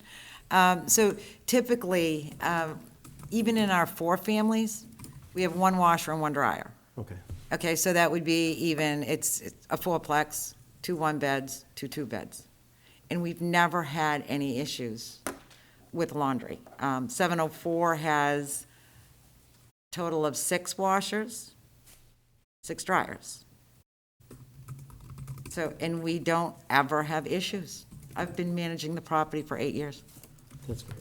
so not an issue at all. Okay, thank you. You're welcome. If you could, Scott's got a Sure. question for you. Linda, you've had great success with mixed-use projects in the Yes. past on Falmouth Avenue, I have. for the record. Thank you, Mr. Chairman. All right, Scott? Thank you. Any follow-up questions from the board? All right, seeing none, let's turn it to public comment. Thank you. Any questions, comments, or concerns regarding this project from members of the public? Public comment? Yeah, I have a comment. Sure, if you could come up to the podium, give your name and address for the record, along with whatever question or concern you might have. My name is Cliff Derrick, 32 Scranton Ave, the laundromat. I'm worried about parking, basically, and we did cover how many spots per apartment and rental space, but, I mean, all the help, is the place going to be helpless? I mean, you're going to need 13 spaces for help, or, I mean, I guess we kick people out continuously, and that's my big worry, you know, if they You have have, to be more specific with your concern. What? I'm not following you. You have to be more specific, please. well, if they have a janitor, they have 15 people working there, they said they're gonna have health things, they're gonna have. I don't remember them saying. Well, that wouldn't, you said you had parking spaces for every apartment, and 13 parking places for the retail. But what about all the help? If there's 12 people working there, you need 12 more parking spots. The 12, the 12 wasn't for the people what? that work there. They were the people that use the retail business, where they come in, if I'm not mistaken. Okay, I think so. thank you. So maybe we could, maybe Linda could respond just on how the management works at one of these buildings and. I can. So 704 is right across the street, just about. That's the management office. The maintenance office is also located at 704 Main Street. Our maintenance vehicles are parked at 704 Main Street, which we have so much parking we don't know what to do with. And as If you had far, a call there, you'd drive from across the street. we there drive to do your across the call. street, but chances are we wouldn't be there long. It would be a maintenance call, take care of the maintenance issue, and away they would go. So for the record, how many on-site staff are there every day? There would be 1, and that would be the resident coordinator that would assist with, that have an office there. We're looking to put a position in for 40 hours, assist with Social Security benefits, a whole world of things, but it would be 1 vehicle on a regular basis. And then whoever you get to fill that commercial space, however amount of employees they would have, obviously. Right. I don't think it would be many. It's only 2,500 square feet. I don't see a huge staff in that space. Thank you. You're welcome. Thank you. You got a question, Linda? I forgot your last name, but it's okay. I think maybe his concern would, and it might be easily fixed, you could put a sign up saying, no parking on whatever his address is. Absolutely. No, I mean, that way it heads it off, and it's, I don't think there'd be a problem, but it just addresses it up front. And I would certainly provide you with my number, cell phone number. You have any issues? Testimony's got to come through the board, but I understand the kind gesture. Right. So, I mean, we would handle any kind of issues like that if a complaint came in. Of course. Thank you. Ms. McGrath?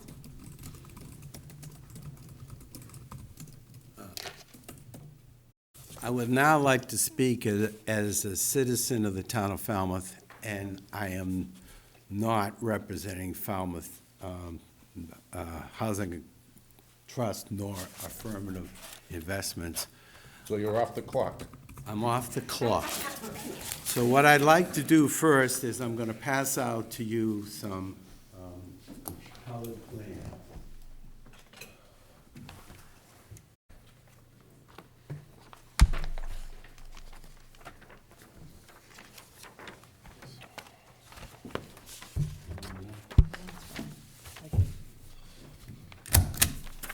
I do have the big green.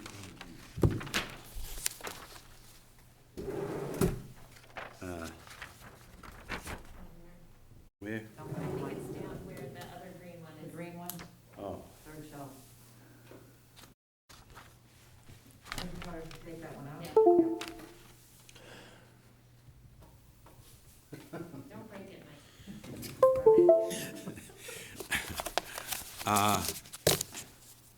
How do I get that to come up? You can tell, computers and I, we don't get along. Was that on the PE exam? Which one is you here? Little Pond Place? Yes. Well, we're looking But at the hard copy. It looks like, I think we're all familiar with this address, Mr. McGrath. There is a famous quote by me that I've designed 23 miles of road with no puddles. And I said, quick, think of 3 puddles, and they're all on town of Falmouth roads. What happened during this process was I received the very worst review I've ever received in my life. The words were acidic, the words were caustic. And it got to the point where it adversely affected everything, including the fee that was ended up charged to this project, plus the fee that the town paid. The one thing I wanted to stress is that we just had a storm that approached the 1 in 100-year storm. I went out here. No matter about all of the acidic comments, the drainage system here worked. And this is almost a twin of the same type of system, in that at Little Pond Place, there are places that catch the water and detain it. There were water in some of these. Then the blue line is pipes that come out. There's another settling area. There's a weir. Then there's another weir, and then there's a large area. And what this was designed in accordance with the Massachusetts stormwater standards that I've referenced. At the time this was filed, the comments that were directed at me were completely, as far as I'm concerned, was way too caustic. I want to make sure you understand that this worked in a storm that approached a 1 in 100-year storm. There was a little bit of a puddle in this area. I would say it was no bigger than maybe 2 cars. And there was water in the detention basins, but that's what they're for. What's supposed to happen in these is they will capture the water will sit there, and there are pipes that will, if the water gets too high, the water will flow down to the next basin. So there was water in these, but they were doing the job because they were leaching. So if you go out there, this is, I want to make sure you know that this system worked, and it works better than we expected, no matter what the criticism that occurred at the time. And I have to admit that the Board of Appeals approved this project, even though there were certain agencies that said you shouldn't.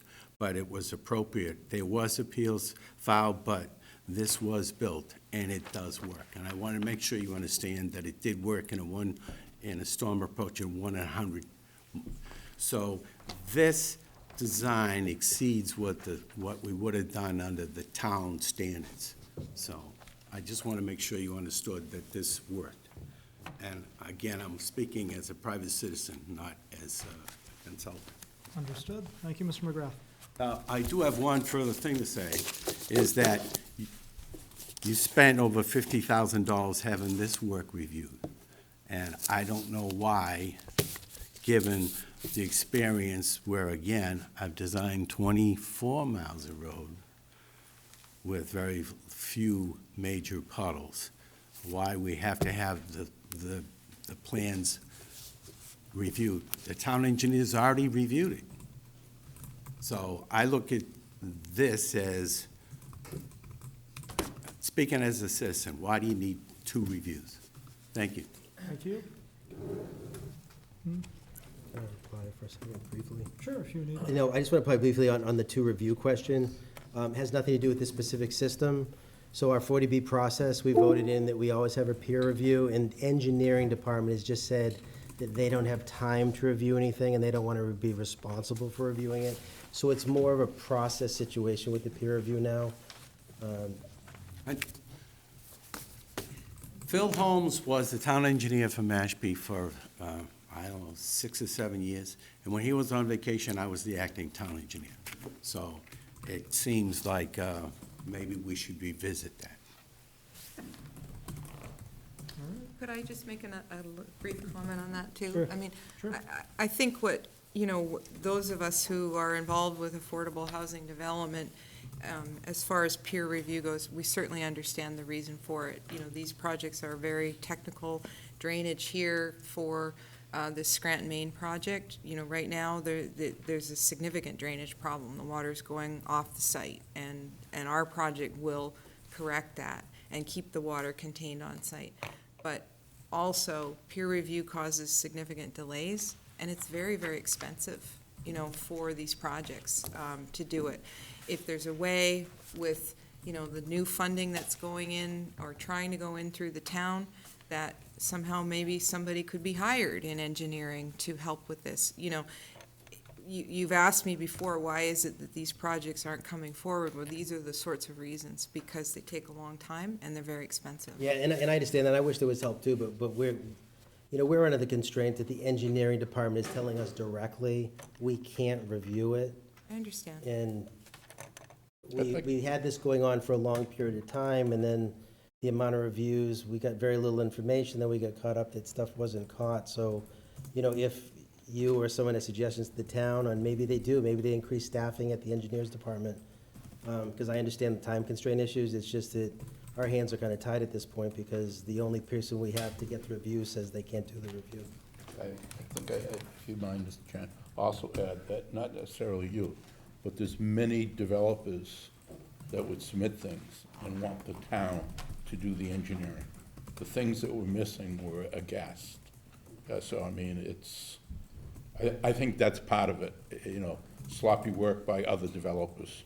And hopefully the peer review for this will prove how well this has been designed. Thank you. All right. Any other public comment? All right. Any other follow-up questions from the board?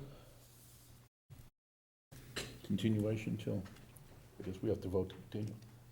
We ultimately will, but Attorney Moynihan, anything else to comment on tonight? No, I don't think so. I think we're waiting for a few items on the wastewater referral. We're waiting for that. Concom? Concom, we're waiting for that. I think that if the board is inclined to give us some direction on anything you might be looking for, I know Mr. Dugan was looking for some possible, redraw on some of those parking spaces. If there's anything else that you feel you'd like to see, that would be helpful to know that now. I guess the other thing was looking at that architectural The little element roof line or- on the or roof color line, change. so we can look at that. But certainly, it's always helpful to have kind of a to-do list. I'm expecting that we would be requesting a continuance, so I don't know how long the peer review is set for. Is it 2 weeks or 3 weeks? So the contract is either about to be signed or has been signed. All the plans that have been submitted to date have been forwarded to the peer engineer. So they are essentially ready to start as soon as we get the contract signed. So as soon as it's signed, we get it back to them, and they should be on board certainly by your next hearing. Okay. The Conservation Commission review will be under the Wetlands Protection Act only, so that will happen, but the standards are different under the state Wetlands Protection Act rather than the local bylaw, so,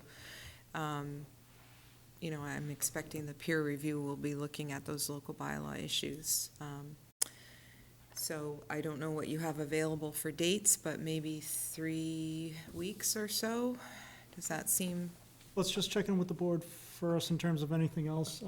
I share Bob's concerns about the parking and the architecture, but this half of the table, anything pressing that needs to be addressed for next time? No, I think hopefully the peer review will straighten out whether we need automation at the intersection.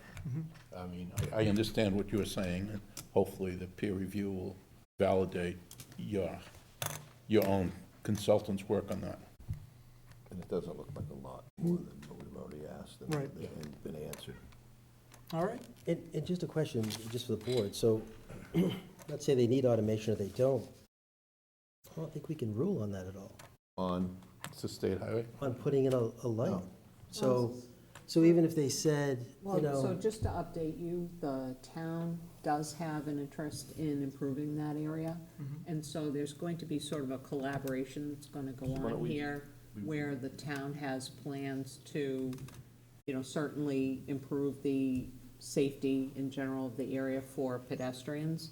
So what's envisioned is that this development will not be built tomorrow. But in the meanwhile, the DPW is working with the peer engineer on this project to sort of have a collaboration with the town so that these town plans can move forward perhaps at a quicker pace to coincide with this development. So, yes. But it's a separate issue from the development. Yes, We're but not kind of puts them on connecting the notice at the development same with. time that they might want to move in that direction. Right, so we're trying to line everything up.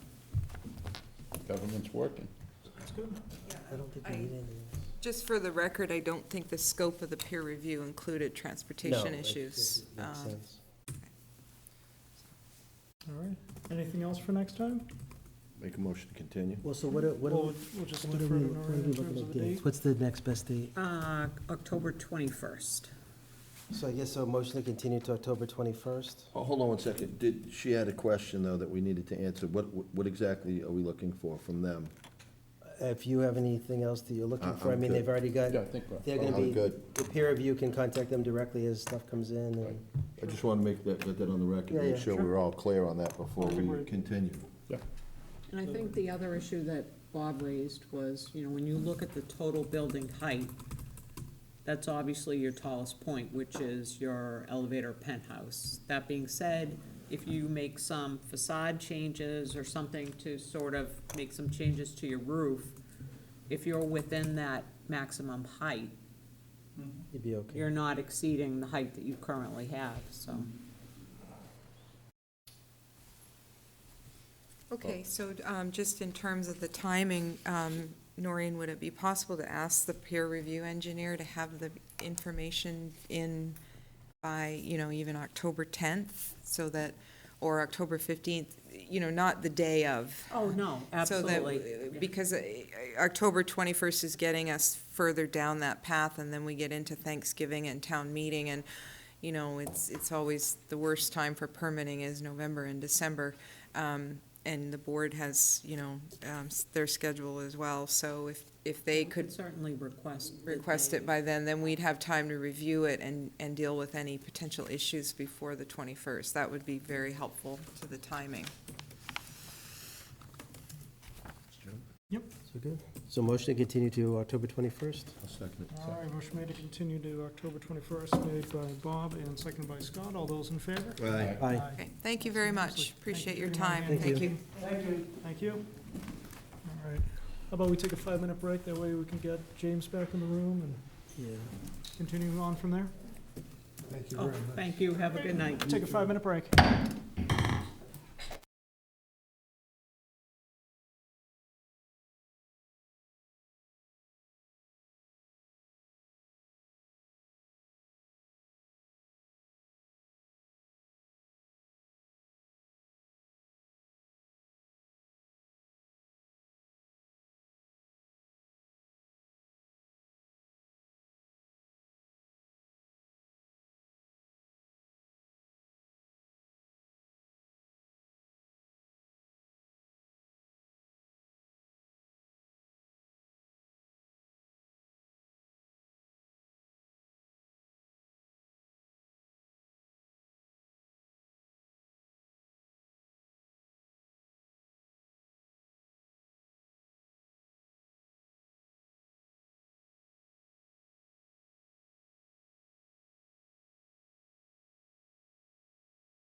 we are back.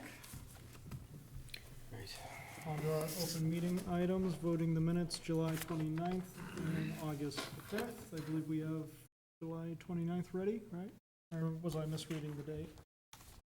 That looks like a table to me. I Looks like a think table? we'll table them. All right. I don't know. I saw the, With all the 40B decisions I've been writing, I You need don't to even vote know for my that? own name anymore, No, so. we'll just, okay, so we'll table Next. both minutes. All right, so up next, we have reviewing the draft decision with the vote anticipated, application number 50-20, Village of Brick Hill LLC, 511 Brick Hill Road in West Falmouth. Voting members on this are myself, Scott Zelinski, Bob Dugan, Ed Van Kuren, and James Morse. Ed Van Kuren is not with us tonight, so that would leave the four of us in any possible vote. Since it is a 40B, simple majority carries.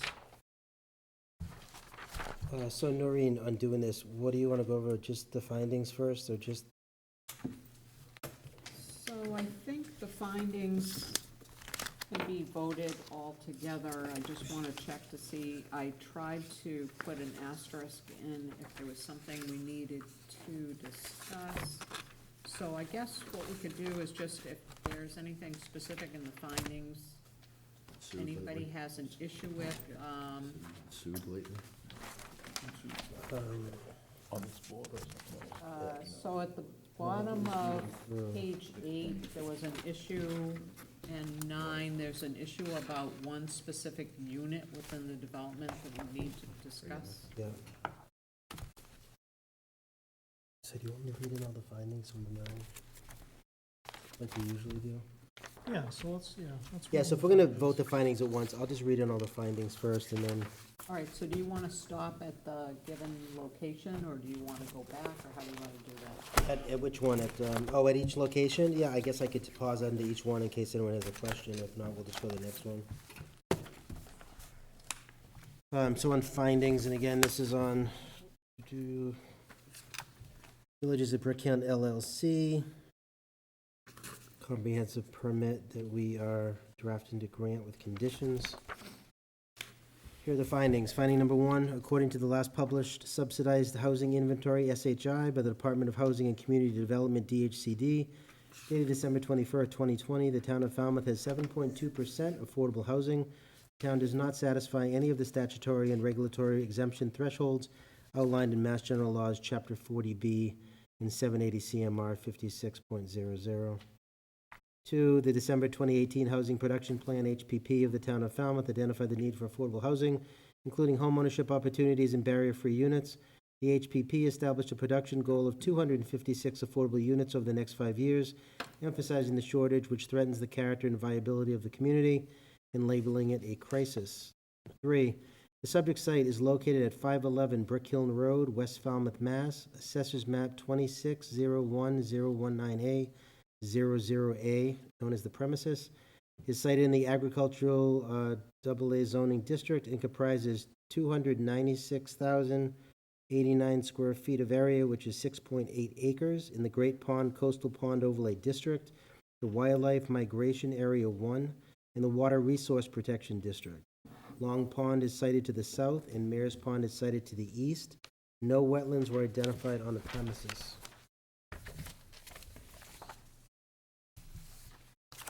4, the premises has 193.29 feet of frontage on Brick Hill Road, the southerly side. The lot has variable width, and northerly-most lot line is 330.53 feet in width. The lot is approximately 1,094 feet deep.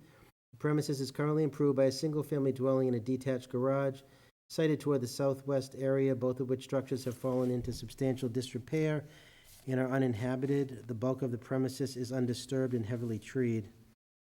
5, the approximately 1/3 of the length of the premises to the west is bound by a single-family dwelling lot, Donnellan, at 513 Brick Hill Road. The town of Falmouth owns the land to the west of 513 Brick Hill Road and is the immediate abutter, with the Conservation Commission to the remaining 2/3 of land to the west of the premises, as well as the land to the north of the premises. The land immediately to the east of the premises is owned by the Christ Lutheran Church of Falmouth at 485 Brick Hill Road. The church is sited toward the southerly side of this parcel. Planning has been underway to site a YMCA north of the church. The proposed driveway for the YMCA has been shown on plans to be proximate to the shared lot line with 511 Brick Hill Road parcel. The applicant for this comprehensive permit has been advised regarding the YMCA planning.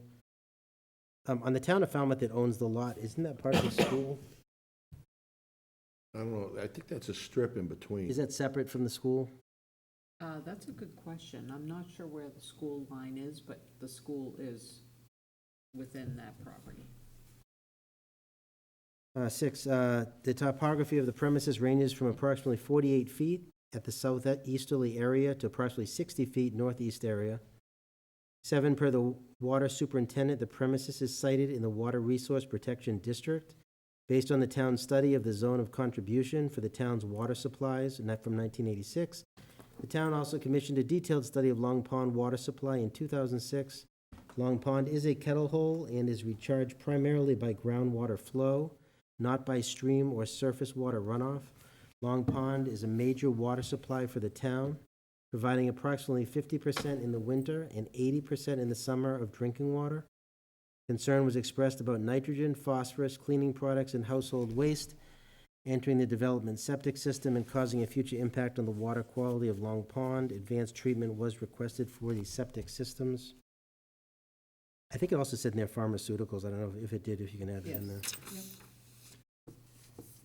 8, the proposal seeks the grant of a comprehensive permit for the construction of 28 detached single-family dwellings, 7 of which will be affordable to purchasers earning no more than 80% of the area median income, AMI, for Barnstable County, and would be eligible for inclusion in the town's subsidized housing inventory, SHI.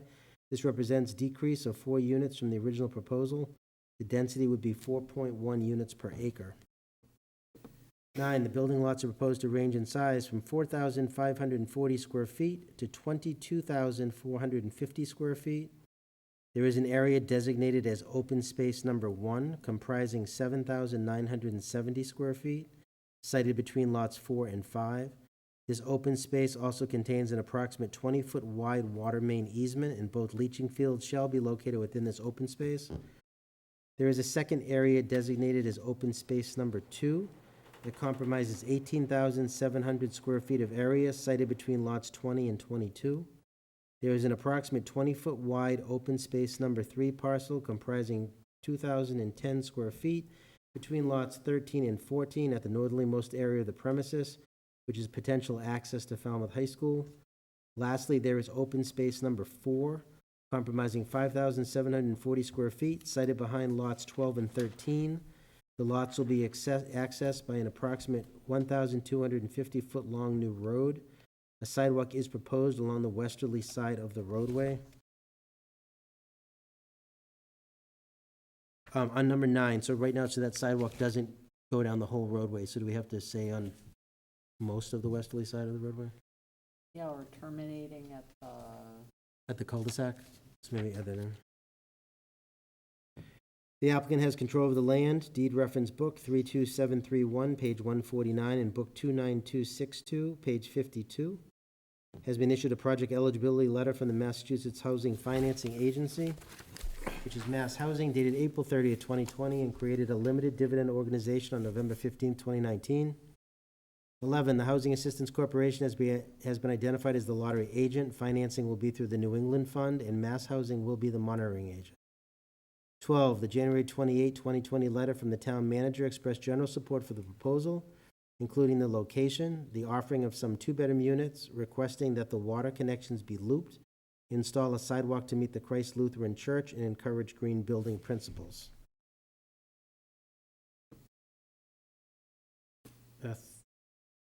13, the Cape Cod Commission issued a letter dated October 15, 2020, discussing the proposal.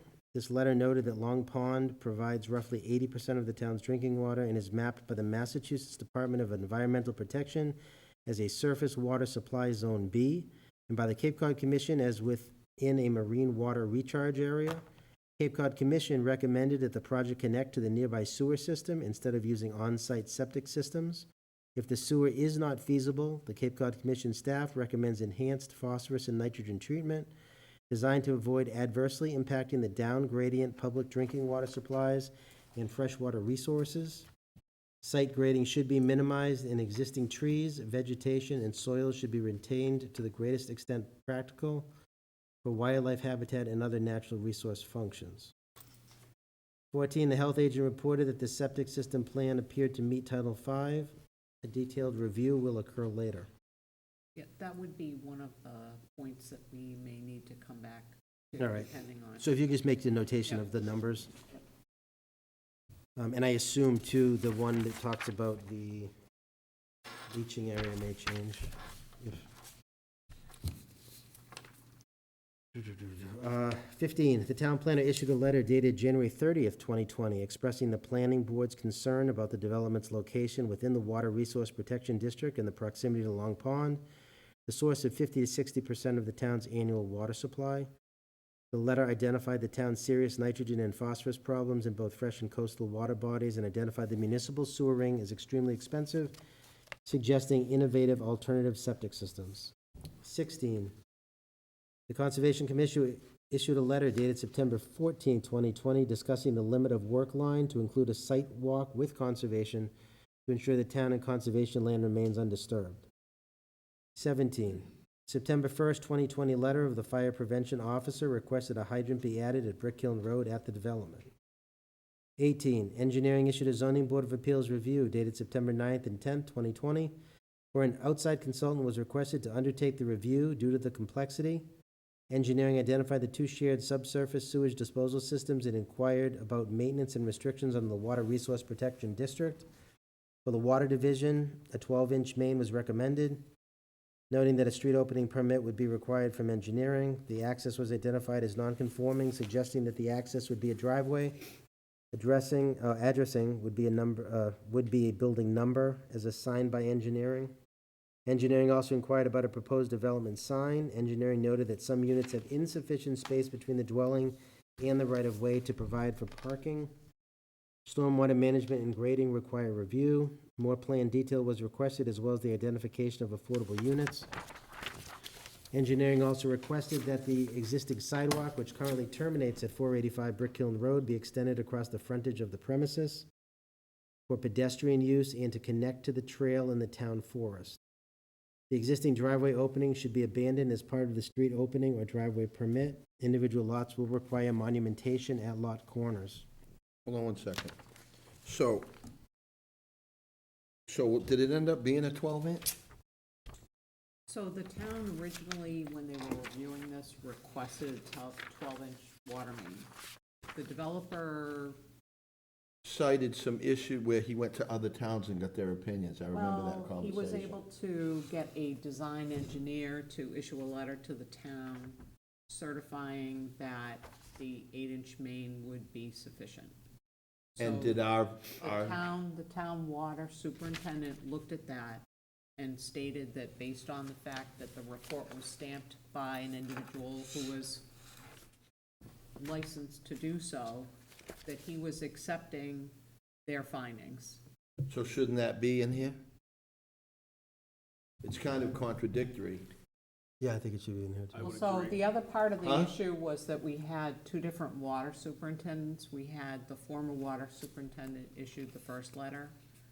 The second water superintendent was in support of the first water superintendent's findings, but based on the information that was provided to him, he made the comment that they were willing to accept the 8-inch water main, but I guess that is at the applicant's risk. So, I know so that's a little should, more work for you guys, but I'd really love to see that in there to depict how that went down, because through testimony, we had talked about that and concern about insufficient pressure, and there was all kind of discussion on the perfunctory, but so I I have a think this question. needs to be Yeah. nailed down a little bit, please. So on that too, so where he agreed, I think Cathal agreed that they could do it, but it would be at applicant's own risk. So if it doesn't work, we should put in here, then they would be required to put in a 12-inch. Because if not, what just require, I don't know how you do a project and say, That's but it's at the horse running free down applicant's. the road after that, because all the infrastructure's in by then, the pavement's in, everything else is in. So maybe because the water department is saying it's at applicant's risk, maybe we don't want to take that risk. Doesn't it, I would wouldn't just- that conform They could do the to 12 a inch. safety You issue? can require. Well, I'd like to make that change if anybody else is in agreement. No, I'm in Go to a agreement. 12-inch? 12 Well, inch. absolutely. And you could state that because it would be at applicant's own risk, the board wasn't willing to take the chance. So we'll put that That's a major health into, and safety Well, issue. I mean, and Yeah, that's health and within our safety is one purview. of the few reasons we can deny. I think Yeah. that's more than reasonable. so we can add that into conditions as well. Okay. Thank you. Thank you, Mr. Chairman. Thank you, Sorry, Sean. Bob. So my other Good question on catch. that was, did they do the existing sidewalk across the front? Because this says also request the existing sidewalk, which terminates, be extended. And I don't remember, I thought they just laid it on the road.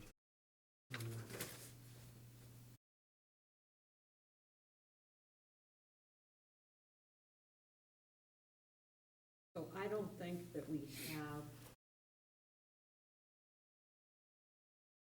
they may have added the sidewalk, extending it just to the entrance of the development, but not across the full width of their property. All right, so whatever we had should match what this is, that the, So we're essentially asking which. we're saying the sidewalk that currently terminates at 485 Brickland Road will be, they need to extend it across the frontage of the premises. The full width, Yes. right. And to connect to the trail and the, yeah. Good on that, Bob? Yeah, okay, so 19, the Affordable Housing Committee issued an email dated September 30th, 2020, requesting that the affordable units be interspersed, that there be no architectural difference with the market rate units, that the developer consider handicapped accessible or visitable units, and consider offering more affordable units. Can you just update me on that? What was the final on the visitable and the? It's my understanding that there will be 2 units that will be handicapped accessible. I don't think we have a designation on which specific units that they were intending for that. Do we have the power to designate a unit so that an affordable unit is handicap accessible?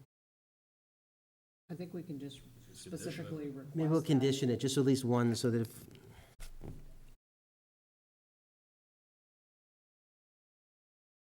20, the housing coordinator issued an email dated September 16, 2020, noting the proximity to the proposed YMCA and in support of two-bedroom units, requesting that all units be handicapped visitable and at least one be accessible.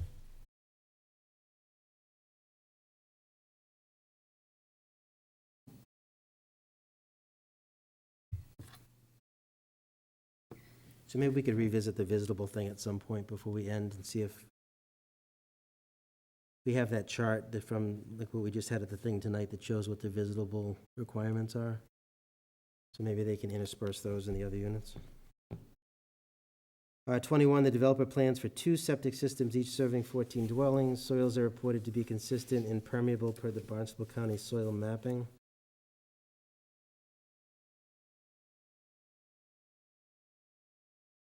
The town has agreed to provide trash and snow removal for the development.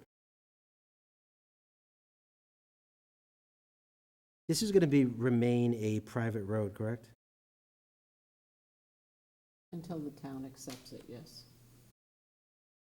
So maybe that should be near there, near this, that the road is currently it's a private road, but the town has agreed to provide trash and snow removal for the development.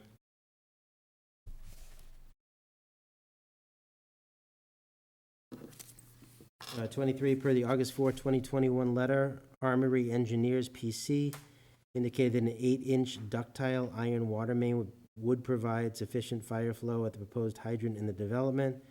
Per the August 2nd, 2021 wind supply document, a new hydrant was installed at 511 Brick Hill Road.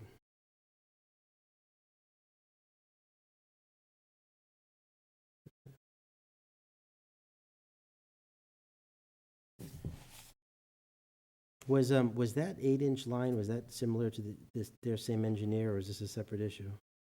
So, no, that's the engineering firm that. Yeah, that's their ordered opinion. that- Absolutely.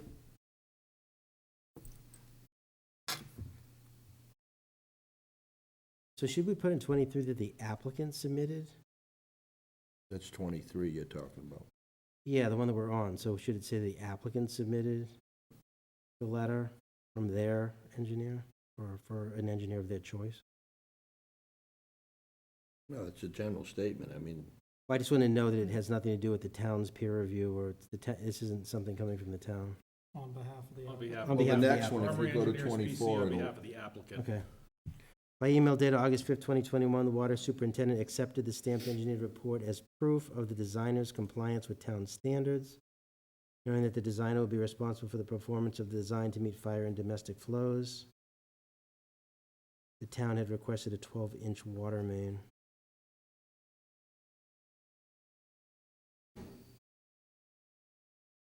25, the developer We had, need to come back to that if we're gonna make. well, see, that's what I'm wondering. I mean, this has to do with the hydrant versus the water service. We're asking for a 12-inch water main to go in though, so. There should be something else in there that describes why. Same thing, it was It almost. just says that, yeah, I think this is where we need to say that, the town requested and the board is conditioning that a 12-inch Yes. main go in. because they're gonna have to tap off the town's main at 12 inches. Right. And that the board's relying upon the original water superintendent's recommendation. Absolutely, Yeah, we should have There we them. go. After concerns about public safety. right. Yeah, everywhere we put it, we have to put public safety, because that's the main cause. 25, the developer has provided a letter, date stamped by the ZBA on July 14, 2021, with an attached concept plant schedule to demonstrate the proposed landscaping.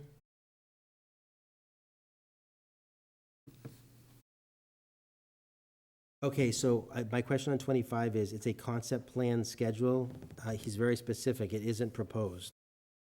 It's conceptual, because you're not locked in anything. So can you, a concept to demonstrate the conceptual landscape? Because we got into that on another one where you asked, and that's what we thought we'd get, and then they said, oh, no, it's only conceptual. It's not what we're actually proposing to put on the site.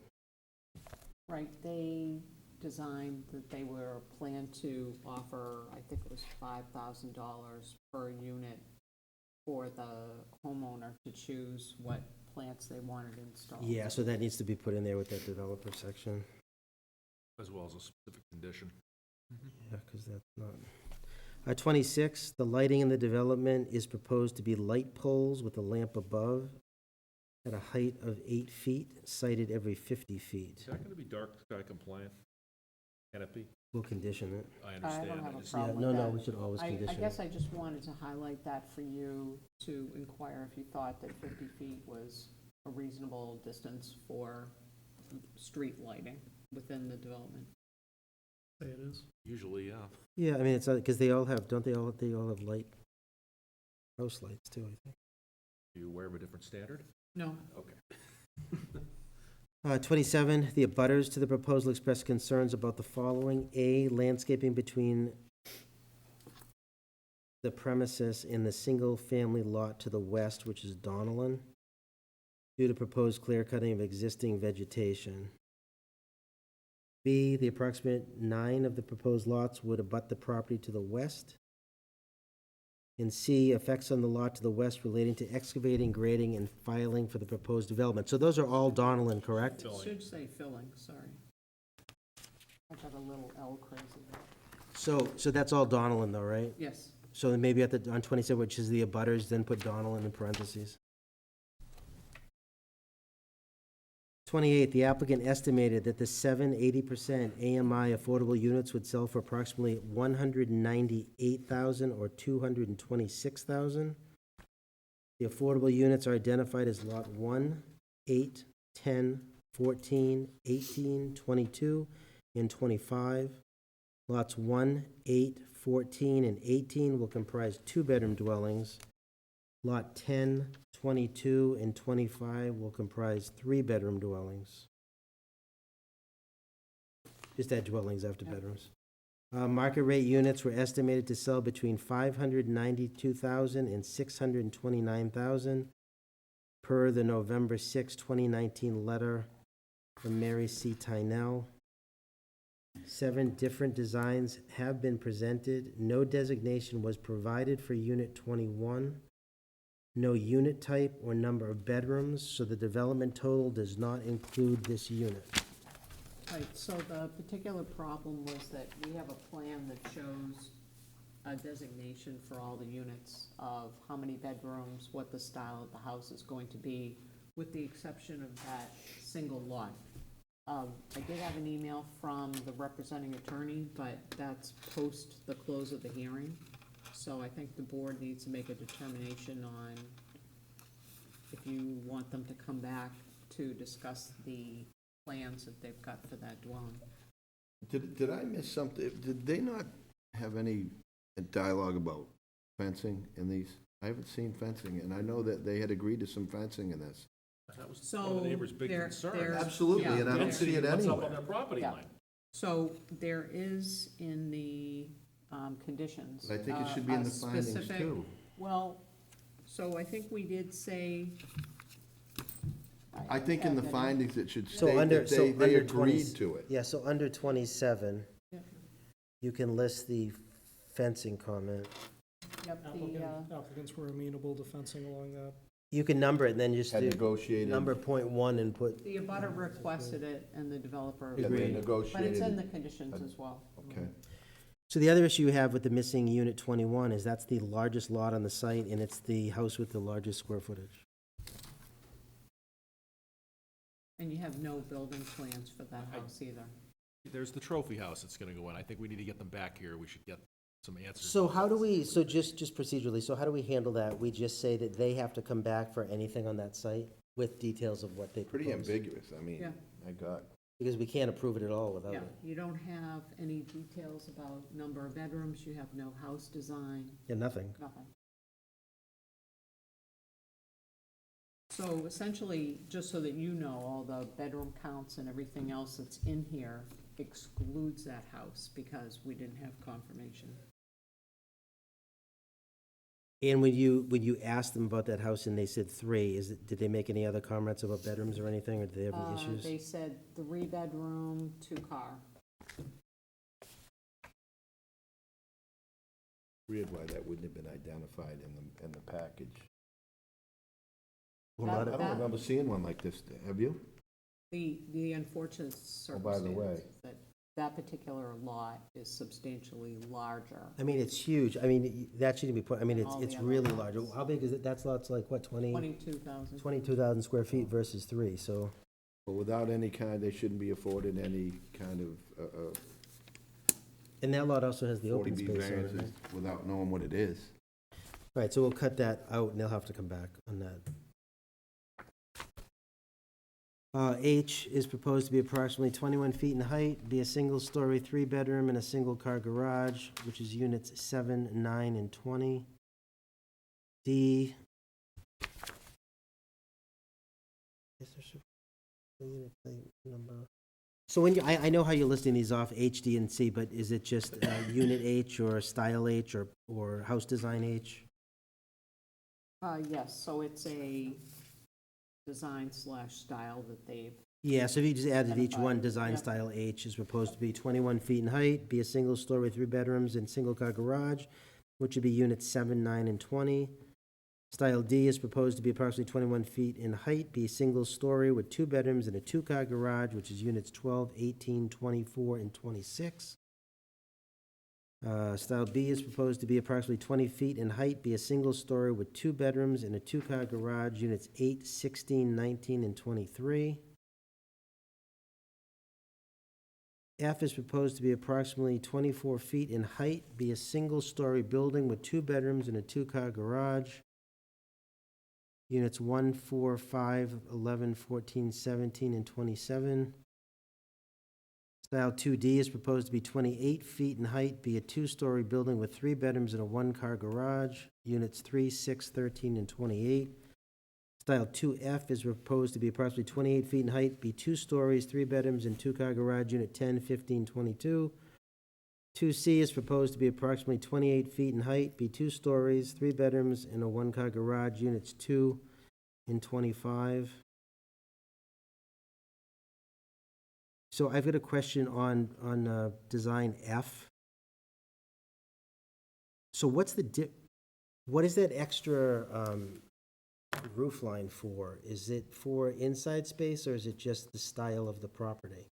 Because you've got a single story at 24 feet, and then 2 at 21 and 2 at 20.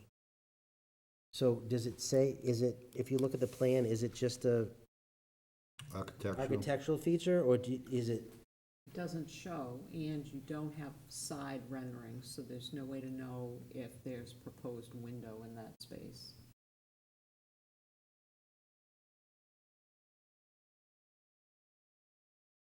All right, so Does that lead over into the garage? That 4 foot.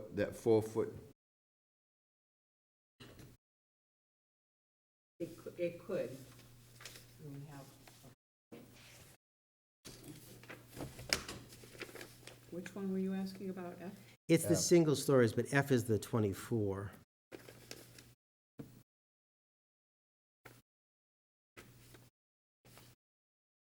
Oh, I put them up in here. Because that could put you at 8-foot ceiling height inside. I just don't want them, sometimes you get these plans in these houses, and these single stories get these rooms get it. upstairs. Right, right. Come back for bonus rooms later. Right. And so, by the way, we have the space. We just came up with it.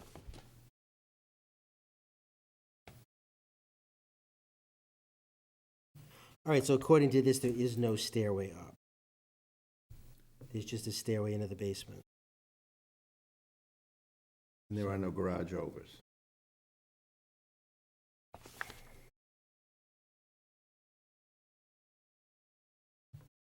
Well, the garage is at, part, There would yeah, go the around. garage appears to be at a lower pitch than the.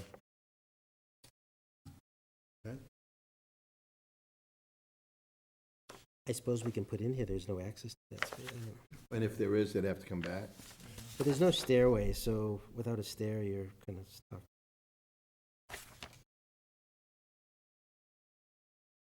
But you're right, there's no side elevations. Oh, F? F side. What is it?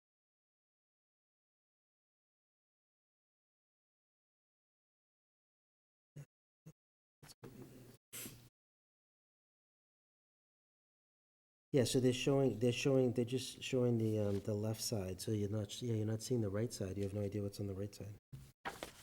So when we put this in, can we say that they have to, supply the missing, I think that should have been a question we should have asked and caught. but they'd have to submit them for their building plans anyways.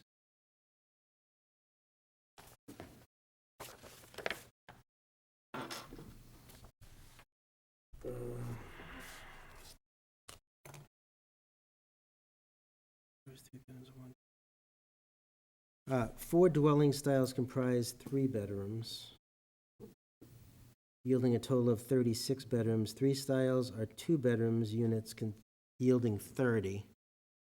The development is proposed to contain 66, plus whatever is proposed for unit 21, which we're currently pulling off the table. Of the affordable units, 4 will be 2-bedroom units out of the 18 total 2-bedroom units, and 3 will be 3-bedroom units out of the total 12. 3-bedroom unit.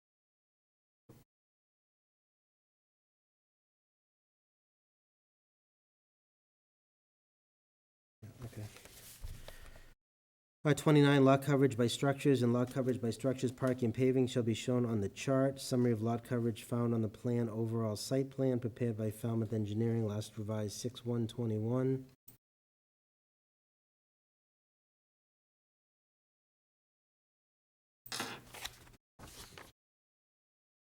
All right, so that's all the finding. And we have 30? I got 30. Oh, the proposal does not comply with certain zoning bylaws as provided for Chapter 40B. The applicant has requested waivers from these provisions to which is do not comply. Wouldn't we put a list of the waivers under that? They are in the conditions.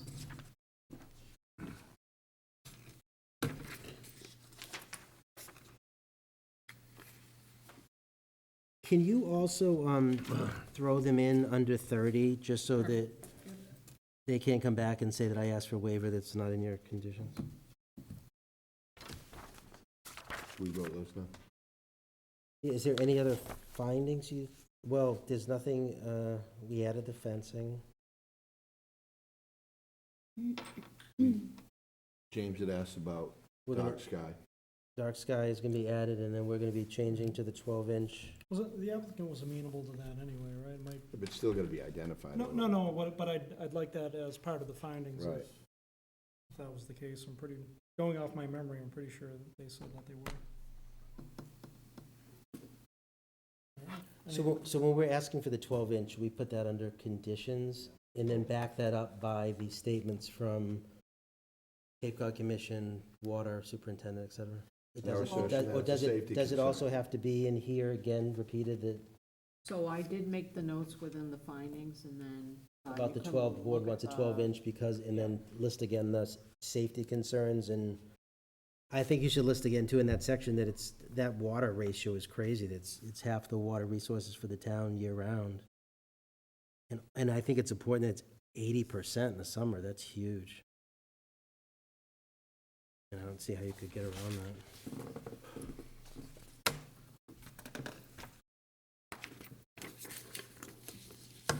Anything else regarding the findings? Good. Ready to vote on them as? Oh, I guess the only other question I had for you, and you may want to come back to it, is we were also talking about the leaching fields. Yeah, I don't know if that's part of So I don't know if you want to hold on that and come back to that after you look at the conditions.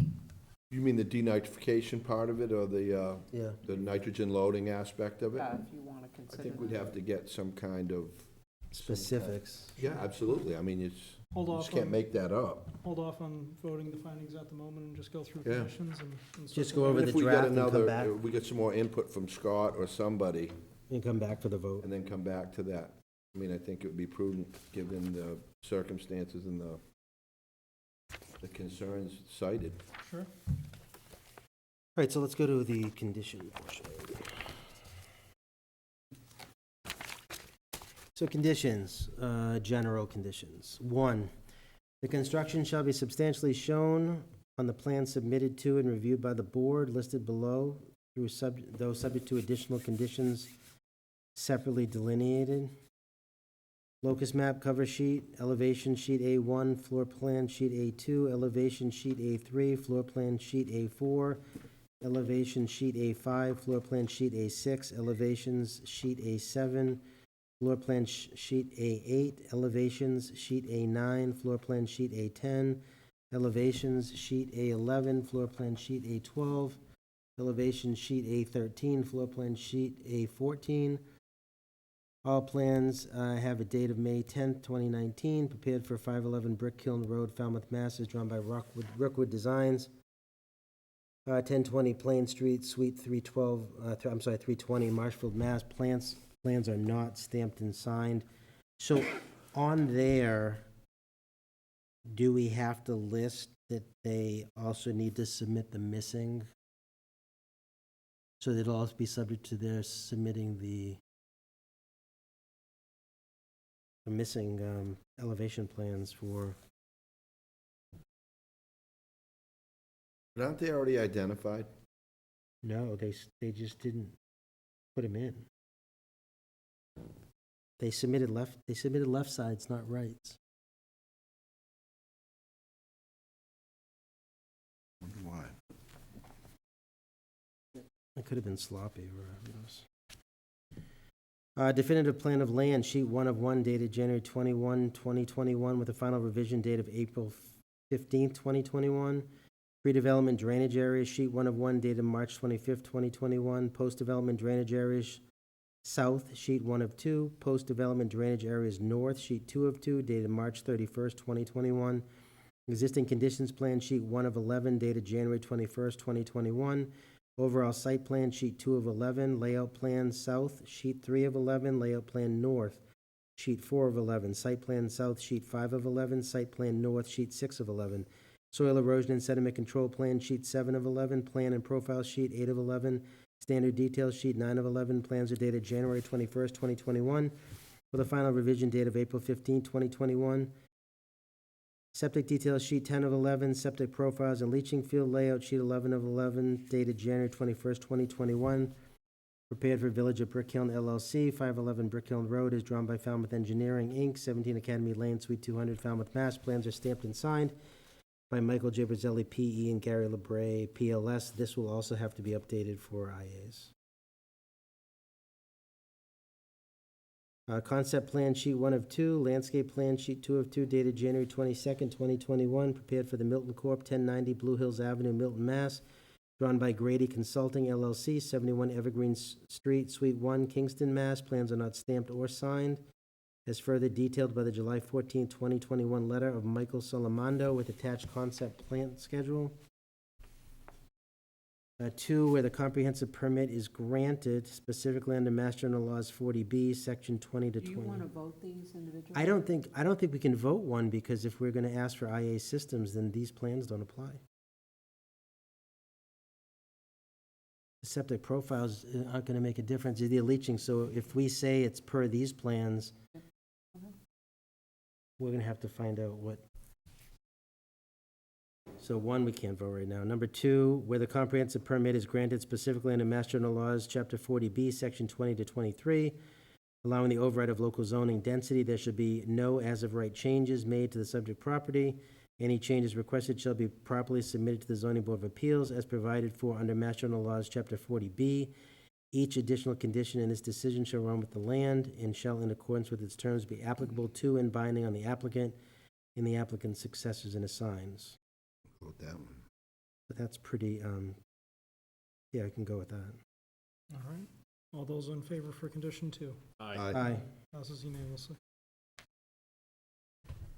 Condition 3, basement space may not be used as bedroom space, nor may studies, offices, bonus rooms, or family rooms be converted to bedroom space. Any private non-bedroom shall have a minimum 4-foot wide cased opening. No space may be added or converted to add a bedroom to any unit. Single-floor dwelling shall not finish space above to be living space. Non-compliance with this condition shall be considered a violation of the comprehensive permit. All set with that? Yep. All right, all those in favor? Aye. Passes unanimously. 4, there shall be no accessory structures on the premises, including sheds. All those in favor? Passes unanimously. 5, parking or storage of any unregistered vehicle, boat, recreational vehicle, or trailers on the premises is strictly prohibited. All those in favor? Aye. Passes unanimously. All stormwater runoff shall be directed to recharge within the premises. All those in favor? Passes unanimously. 7, maintenance and repair of dry wells, subsurface leaching systems, private driveways, as well as snow plowing on the individual lot shall be the responsibility of the property owner. All those in favor? Aye. Passes unanimously.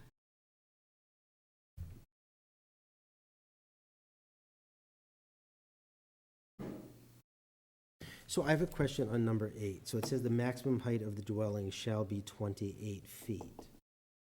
Now, does that allow them to take a 21-foot unit and make it 28 feet? Well, there's one in there.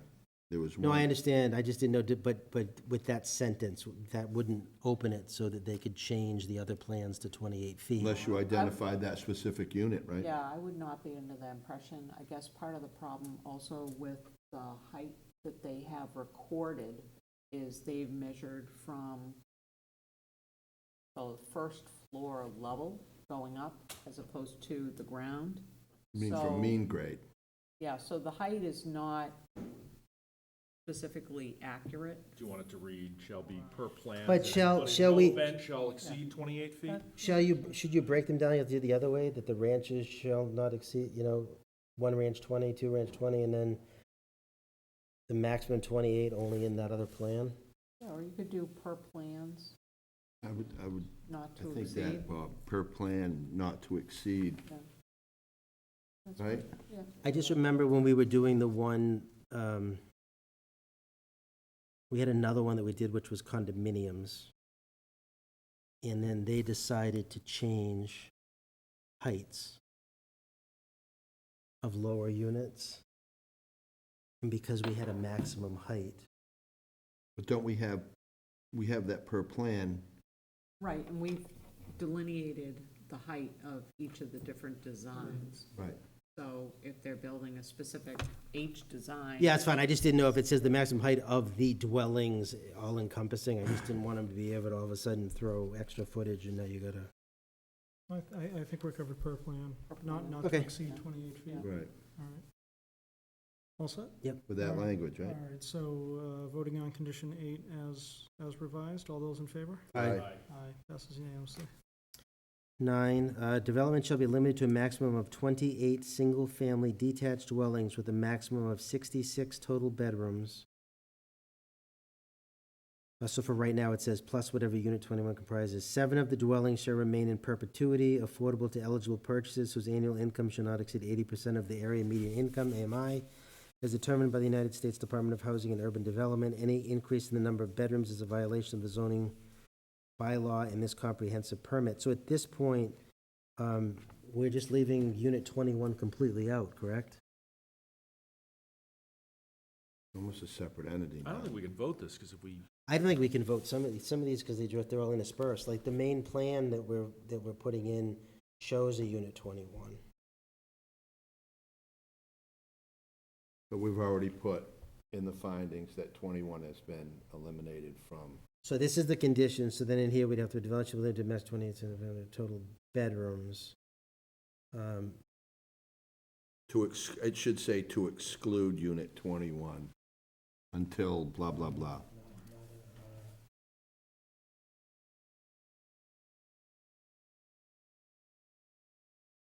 either that or we have to change it to 29 single-family detached dwellings with a maximum of 69 bedrooms if we're capping the 21 at a 3-bedroom. But we don't know, so I guess we do 60, so we just have to delete 21. We're not allowing 21.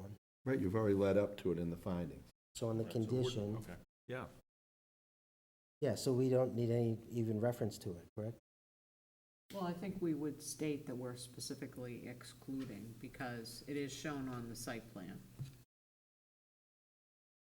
So we just put Unit 21 has been excluded? Or said bedroom count excludes Unit 21. Right. I think you need the coverage on both sides. Yeah. I'm gonna rework that and vote it, if it's redone, Sure. We'll hold off on that. just in case they have to adjust the plan somewhere. We've got to revote a couple more anyway. And I'll just throw in at the end of this, there was also an asterisk, there is no guest parking shown within the development. We should back that up in the findings as well if we did. Yeah, so Did we not already do I that? put that in there as a note, because Sure. it was not something that the board specifically discussed. And I guess the question is, engineering did raise an issue where some of the homes are close enough to the street that there's not officially room to put a guest vehicle in the driveway without it exceeding the sidewalk or getting into the street. Do we have any language in here that says there's no street parking? No. It's a private road. Right. But we can put language in here that no, it's a Finding private eight- road. Finding 18 included. I mean, I'd even say you can't park in the street, but it's a private road, you can't touch it. Once it's built, I mean, that ship has sailed. It's just a question of But do we want to isn't require. the town taking it over? Don't we have language in there that the town takes it over? The town Still can, take it over. they could decide to take it over, but, Then they'll have to deal with the street parking that will exist once it's. I mean, I don't think the town can take over if the parking in the driveways put you in the street. I don't think they could take it over. Or they won't, yeah. I mean, the dwellings do have garages, but if you have a single-car garage and you have a guest, the guest could potentially, their vehicle could hit the street. Or on the lawn. And I just want to make sure that there's Well, a it's gotta finding be that there's no landscape, guest parking so. shown within the Okay. development. 'cause I agree. Okay. So what do we put there is no guest parking within the development, and the development is a private road. As a finding? Could we put in a finding that we should use the one from engineering that, So do you want me because to of the just park, take- whatever that wording was in the parking, because of the way the parking's laid out, it wouldn't be accepted as a town road. We don't know that. Well, yeah, I mean, that would be based on the select board's vote, so if you, do you No, want but me you to can't, just? you can't accept a road where your cars in your driveway are in the street. You can't accept it, you can't. Right, so in one of the future conditions, I basically put as a condition that the house had to be set in sufficiently far to accommodate, I think it's a 18-foot length for a vehicle. And the garage. We calculated it as that was the second vehicle parking in that. That was part of the testimony. Right, so, Which properties had the driveway issue? Wasn't it only a couple? yes. But I think it's probably reasonable to require that all of them have that sufficient setback. Well, I'm only asking if the other ones already have it, and there's like specific ones that don't, we could notate the ones that don't, and say that those properties have to be adjusted so that the parking in the driveway is off of street. Because I think there was only, what, 3 or 4? It's probably cleaner. Then you could just name it, and then they'll know which ones they are, because if they have to adjust those and move the houses, they're gonna have to submit a new plan for, Score one.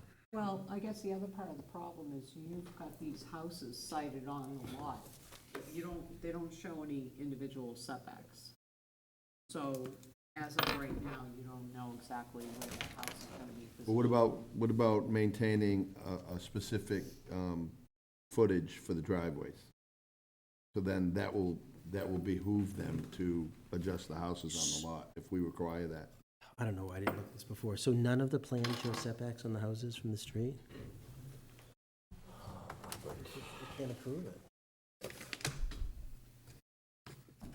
Although there may be, actually, there are some, all right, so there is a blow-up that shows the depth of the driveways, and there are some setbacks to lot lines. So there is some dimensional information, so. And some is missing, so they would have to.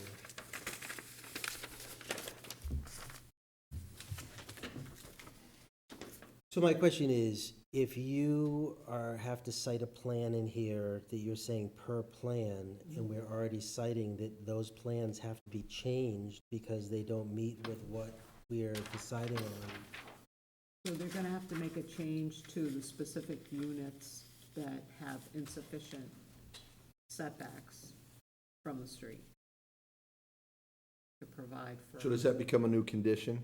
Unless you're willing to allow visitors to park in the street. well, I guess my overall concern is that, are we listing any plan here that they're currently submitted, saying we've approved it, and then 3 pages down saying, now we're not approving what the plan looks like? We want it different, because if we've said on page 2 that we're going with this, and then on page 5 we're saying, no, we're not, because you have to adjust 3 houses, how can we get this so that they can submit stuff that fits the decision? So what we could do is reflect the plans that they've submitted, and then we will need to delineate all the corrections or updates that we're gonna require. So on the findings where we're listing the plans we're going by, we're gonna have to list that they are gonna have to change the deficiencies, and we're gonna have to rely on those plans for the So we would decision. have to issue another document that would supersede the Yeah. plans. And that would be administratively approved? So however, you have to write that in here. Otherwise, they'd have to come back with new plans. Well, no, because an attorney is gonna get up there and Somebody say, tear it up. they said that they want out-of-state parking, but they've already approved our site plan as Right. sheet 1 of You're 2, right. and we're going with that. You're right, I think if we do that and allow her to So do administratively you approve. wanna require that any personal driveways that are deficient, meaning they're not a minimum of 18 feet? Yeah. Be adjusted so To be that. efficient. Yeah, I think that should be a requirement, Okay. that at least gives you 18 feet of driveway and whatever the depth of the garages are to accommodate 2 vehicles. Well, some of the garages do have 2-car capacity. Well, So whatever I guess adjustments they have to make on The the- other part of the question is, if you've got a 3-bedroom home and you've got 2 personal vehicles and you have company, is there sufficient space for that additional vehicle to be in your driveway, or do you accept people parking in the street? Well, see, the phrase in and of itself, there is no guest parking shown, but if you only own one car, then there is guest parking if you have a garage. I mean, if you so choose to put you know what I'm saying? Well, The you unit would, says 600,000, who has one car? I'm just saying, I'm just. No, I saying. understand. I'm just saying, in all likelihood, they're gonna have 2 cars in the units that have, you know what I mean? Just, I mean, this is But I mean, how do pretty you much a control who second comes to your home. house, Robert? Well, you don't. So you make a statement that there is no guest parking, and I guess you can condition that any parking must be contained on the premises. And then who? Let them worry about it. and It's a then private and road. then the neighbors have to police that. They have to. It's a private road. That's the Right. development's problem. That's the homeowners. Right. I mean, I don't think, they didn't submit homeowners docs, correct? no, so you want for the dwellings that don't have an 18-foot driveway separate from the garage, you want to require those. I think they at least have to have that. Okay. And that'll clean up them having to adjust where the houses are on the lot with setback. So on unit, just devil's advocate, so in unit number 5, can they? Because you've got a retaining wall, what, 4 feet from the corner of the house? And the driveway is only 12 feet. I don't think you could even get 18 feet. I would condition it, Noreen, to the extent possible, and There you go. Extend- you administratively approve the changes. Absolutely. Let's stop splitting hairs. Yeah. Yeah, because You could hypothetical us to death right now on that, so give that. No, I'm back not to her. hypothetical, I'm just saying if you wrote in 18 feet, Listen, I they won't make understand. it. I understand, but I nobody understand. wants their I new think- cars I sitting think out in the road Noreen either. knows what we're concerned are, Right. and let's just make it to the extent that it's possible. Smart Exactly. cars only. Yeah, oh, no, let's not. Plugins. That'll be the next thing. Hand that back Golf to carts and charging James, stations, that's what's coming please. next. Thank you. Thank you, Robert. We'll get you a button. Yeah. All right. Holding off on that condition, so. Yep. moving Yeah, they'll on- have to rework it. Moving on to Yep. 10 then? Yes, There should be sir. no further division or subdivision of the premises or the creation of additional housing units or any other structure, including sheds, without the further approval of the zoning board in the form of an amendment to this decision. Sounds like one we can all vote on. Yes, now. sir. All right, all those in favor? Aye. Passes unanimously. The 7 affordable, year-round, not seasonal, family ownership units shall be included in the subsidized housing inventory, with all units subject to a regulatory agreement, fair marketing and income guidelines, certification of compliance with affordable housing regulations shall be submitted annually to the zoning board of appeals and Falmouth's affordable housing designee. This certification shall include documentation that each affordable ownership unit is occupied by a qualified owner as their principal residence. The affordable units shall remain affordable in perpetuity with a use restriction recorded in the Barnstable County Registry of Deeds and shall survive sale. Any resale of an affordable unit shall be properly managed by an affordable housing specialist and reported to the ZBA and the town's affordable housing designee, and include the fact that any future owner is subject to all terms and conditions listed herein. All those in favor? Aye. Aye. Passes unanimously. 12, the 80% AMI affordable unit shall be did I do that already? Wait a sec. That's correct, right? Yeah. The 80% AMI affordable units shall be designated as lots 1, 8, 10, 14, 18, 22, and 25. All dwellings shall have the same exterior appearance and construction quality and be in conformance with approved plans. One affordable unit must be completed per 3 market rate units. A certificate of occupancy for the final market rate unit may not be issued until all affordable units have been completed and granted a certificate of occupancy. All those in favor? Aye. Passes unanimously. 13, the applicant shall provide the zoning board with a copy of the audited cost certification of the development within 180 days of completion of construction. All those in favor? Aye. Passes unanimously. Any changes from the plan submitted and approved by the zoning board of appeals shall be submitted to the zoning board of appeals for approval prior to implementation of said change. The zoning administrator may make a determination as to whether the changes are substantially as shown on the approved plans referenced to condition number 1 above, and essentially minor in nature and can be approved administratively, or whether the applicant must submit the changes to the ZBA pursuant to 760 CMR 56.0511. Changes made prior to an approval may be subject to a full hearing and are at risk that the ZBA may deny the request, subjecting any unapproved construction be ordered undone. All those in favor? Aye. Passes unanimously. The applicant shall submit a proposed development sign with specifications. Stone is proposed prior to the installation to ensure compliance with standard requirements and demonstrate appropriate siting. All those in favor? Aye. Passes unanimously. The applicant shall install a stop sign exiting the entrance of Josiah Path onto Brick Hill Road as approved by the DPW. The applicant shall also install a street light at the entrance to Josiah Path on Brick Hill Road as approved by the DPW. The applicant shall install a sidewalk along the westerly side of the road. So that's good, that's where that sidewalk comes in. Right, so I should add on the end for the full width of the premises. Yep. Connecting to the state forest, or the town forest? Yeah, connected to the town forest. All right, all those in favor as revised? Aye. Aye. Passes unanimously. This comprehensive permit shall be a master permit which shall subsume all local permits and approvals normally issued by local boards other than as specifically enumerated in a condition. The Board of Health and Conservation Commission are excluded from this provision. I think after the revisions are made. I think Oh, we there you should go. hold the vote that. I would agree with Scott. Yep. All right, we're gonna hold 17. All right, 18, the comprehensive permit shall not be transferred without express written approval of the zoning board of appeals. all those in favor? Aye. Passes unanimously. Each condition in this decision shall run with the land and shall, in accordance with its terms, be applicable to and binding on the applicant and the applicant's successors and assigns. All those in favor? Aye. Passes unanimously.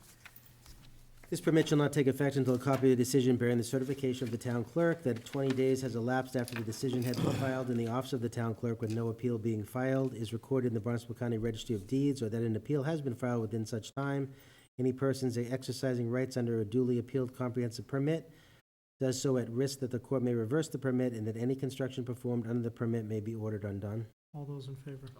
Aye. This permit shall lapse 3 years from the date on which this decision is filed in the town clerk's office. If a substantial use of the comprehensive permit is not sooner commenced except for good cause as determined by the zoning board of appeals. All those in favor? Aye. Passes unanimously. Prior to site work. The town is specifically not waiving fees associated with construction, including but not limited to the water line, water tapping sleeve and valve, water meters, and engineering and building department fees. All those in favor? Hold on, Aye. read that, let's read that one more time. The town is specifically not waiving fees associated with construction, including but not limited to the water line, water tapping sleeve and valve, water meters and engineering and building department fees. I would like to have inspection fees as part of that, right? Inspections for, For the water, right? Or is that, it says Saying we're not department waiving. fees, same thing? Yeah, we're not yeah, waiving, so so they can. they have to pay for all Right. this. Right. Okay. All right, good as drafted? Yep. All right, all those in favor? Aye. Passes unanimously. The town requires that the water lines be installed to town standards. The town requested the installation of a 12-inch main. The applicant provided design information to counter that an 8-inch main would be sufficient. The applicant shall comply with the Falmouth Water Department rules and regulations, including standards for materials and installation, and shall provide to the Water Department the plan of record as approved by the Zoning Board of Appeals. A water easement shall be established to the adjacent parcel at 485 Brick Hill Road with a stub to the water main at the property line. Water Department fees and requirements shall be the responsibility of the developer. Separate applications for water service shall be made for each unit. With appropriate plans, including a meter request, Water Department sign-off is required for building permits. I think we need to hold off on that too, Yeah. until they get a All right. specification on if there's any plan changes for the installation of the 8-inch or whatever. For the 12-inch. I mean, yeah, from 8-inch to 12. All right, 24, there shall be no access to the premises by workers prior to the approved construction hours of 7 a.m. or after 7 p.m., Monday through Saturday. No Sunday or holiday hours are allowed, absent an emergency. All construction vehicles shall remain strictly on the subject property and not obstruct sidewalks or park on abutting streets. Construction vehicles are prohibited from idling on or near the premises outside of construction hours. During construction, efforts shall be undertaken to minimize impacts on abutters, including securing dumpsters, stabilizing soil to guard against erosion, from a rain event utilizing wash station and ensure that the public roadways are kept clean in compliance with the town's soil erosion and sediment control standard conditions, 8/2020, Appendix A. With the zoning board of appeals as the permitting authority, the applicant shall consult with town engineering, site inspector regarding a preferred construction route to protect town roads and installation of a wash station and dust management during construction, and shall comply with general engineering requirements. There shall be no exit from this.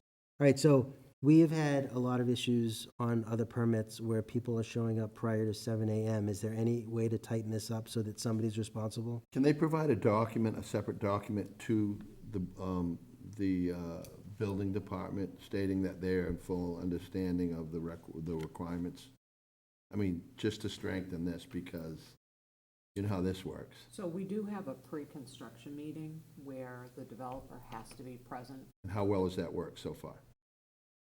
The issue has not been raised and emphasized, but we could certainly do Yeah, that is there a again. way to put something in here so that the developer is responsible for this and? Because the answers we keep getting are that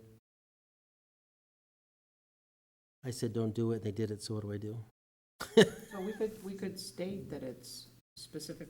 Can we require the management team that The whoever's specific- overseeing this be responsible for these? Applicant is responsible for their team, their. Yeah, Then they draw management fees, so somebody's gotta manage the site, and that would, So maybe you could put that, whoever it is, the site manager, whatever, shall not allow access to the premises put it by on somebody. workers. You gotta put somebody in there. Tell me, please correct me if I'm wrong, but somebody shows up in violation of the building permit of the hours, the building inspector can issue a citation for a non-criminal fine, can he not? Can, I understand, but Unless it happens But they're not gonna within do it. his hours of operation. that, Right. I have no problem tightening up the language and making sure the management team Me is. too, I mean, that's, That's the they're- penalty if they're doing I mean, this. what has happened in the past is we did not specify that there was no access. So people would show up early to start work at 7. What we're saying now is you cannot Be put a present. foot on the Can't, property yeah, that's right, prior to 7 AM. that's right. So the intent of that is to ensure that nobody's on the site preparing for work prior to work hours, and you say that you can't idle, so you can't sit there next to the premises. And that's what he's asking for, something that identifies So that. you can't be much tighter So than is- to but on say the- it's the applicant's You gotta take every bit responsibility. of plausible deniability out of it. So on these projects in general, when everyone does a development like this, my guess is they're not having a project manager on site. You can't, what are you gonna do, have somebody stand there? No, but why can't we require as a condition that they must have a project manager on site? Well, there has The to be expense. somebody I mean, if they're not identified working. to be able to report to. I don't see having We somebody do standing require there. a phone number of a responsible person, and it's 24/7. And they're never there. Phone, email, so, But that gives us some room to follow back on, at least if we. Yeah, we just need somebody to name, so it's their responsibility. However that's yeah, I mean, worded. I would put it on the applicant. I Yeah. mean, they have requested this decision from you. It's their responsibility to comply. So maybe that it's the applicant's responsibility that there be no access to premises of workers prior to construction hours, 7 to 7. Okay. And I assume we have the applicant's contact information, correct? And it's in the conditions, so let's go with that. The word before needs to be included. The approved construction hours of before 7 AM or after 7 PM. Yeah.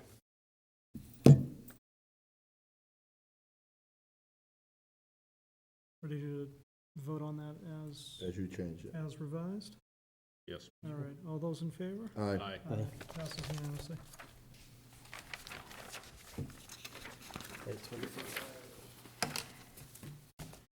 Landscaping shall be installed as presented in accordance with the landscape plan, concept plan, sheet 1 of 2, landscape plan, sheet 2 of 2, dated January 22nd, 2021, prepared by the Milton Corp., 1090 Blue Hills Ave, Milton, Mass., drawn by Grady Consulting, 71 Evergreen Street, Suite 1, Kingston, Mass. Plans are not stamped or signed, and as further detailed by the July 14, 2021 letter of Michael Salamando with the attached concept plan schedule Invasive vegetation on the premises shall be removed. All plant materials shall be maintained in good health. Any material substantially diseased or dead shall be removed or replaced with similar-sized plants within 2 years of the final certificate of occupancy. Mature trees, particularly those proximate to lot lines, shall be maintained to the extent possible.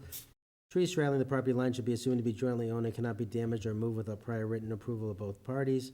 The limit of work shall be installed and inspected prior to site disturbance. At the expense of the applicant, a consulting arborist shall be retained to provide recommendations on protecting trees located within the demarcated limit of work in consultation with a representative of the Conservation Commission, which may include adjusting their limit of work to protect root systems of trees both on premises and those with root systems onto the premises. Trees to be protected and preserved shall be identified in the field and on plans, a copy of which shall be submitted to the Zoning Board of Appeals. Trees straddling the property line should be assumed to be jointly owned and cannot be damaged without prior written approval of both parties. Trees to be protected and preserved shall be identified in the field and on a plan, a copy of which shall be, Actually, that's that a is repeat, right? duplicative. I think that's all contained within that paragraph above. Sorry.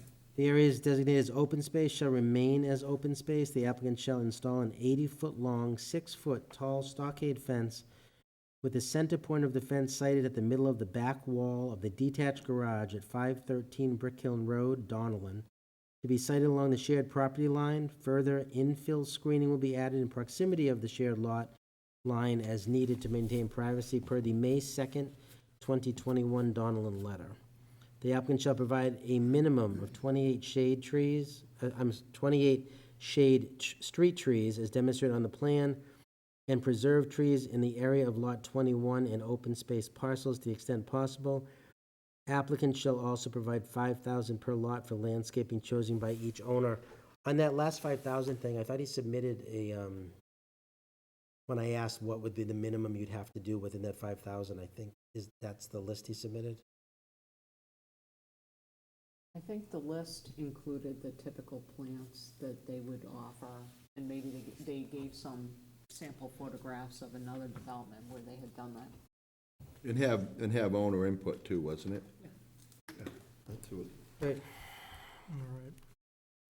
Good with 25? Yep. All right. All those in favor? Aye. Aye. And before, that passes unanimously. It is 9:28. Board's business usually concludes at 9:30, so decision-making time. Extend till 10. 15? Yeah.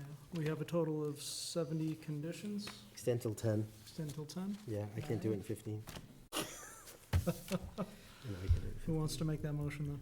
Motion to extend till 10. Second. All right, motion's made by Bob, second by James. All those in favor? Aye. Aye. 26, the applicant shall provide to the Police Building Department and ZBA the name, phone number, and email address of the project contact individual throughout the duration of the construction process to ensure that any questions or concerns, including those of abutters and residents, are timely managed. Good.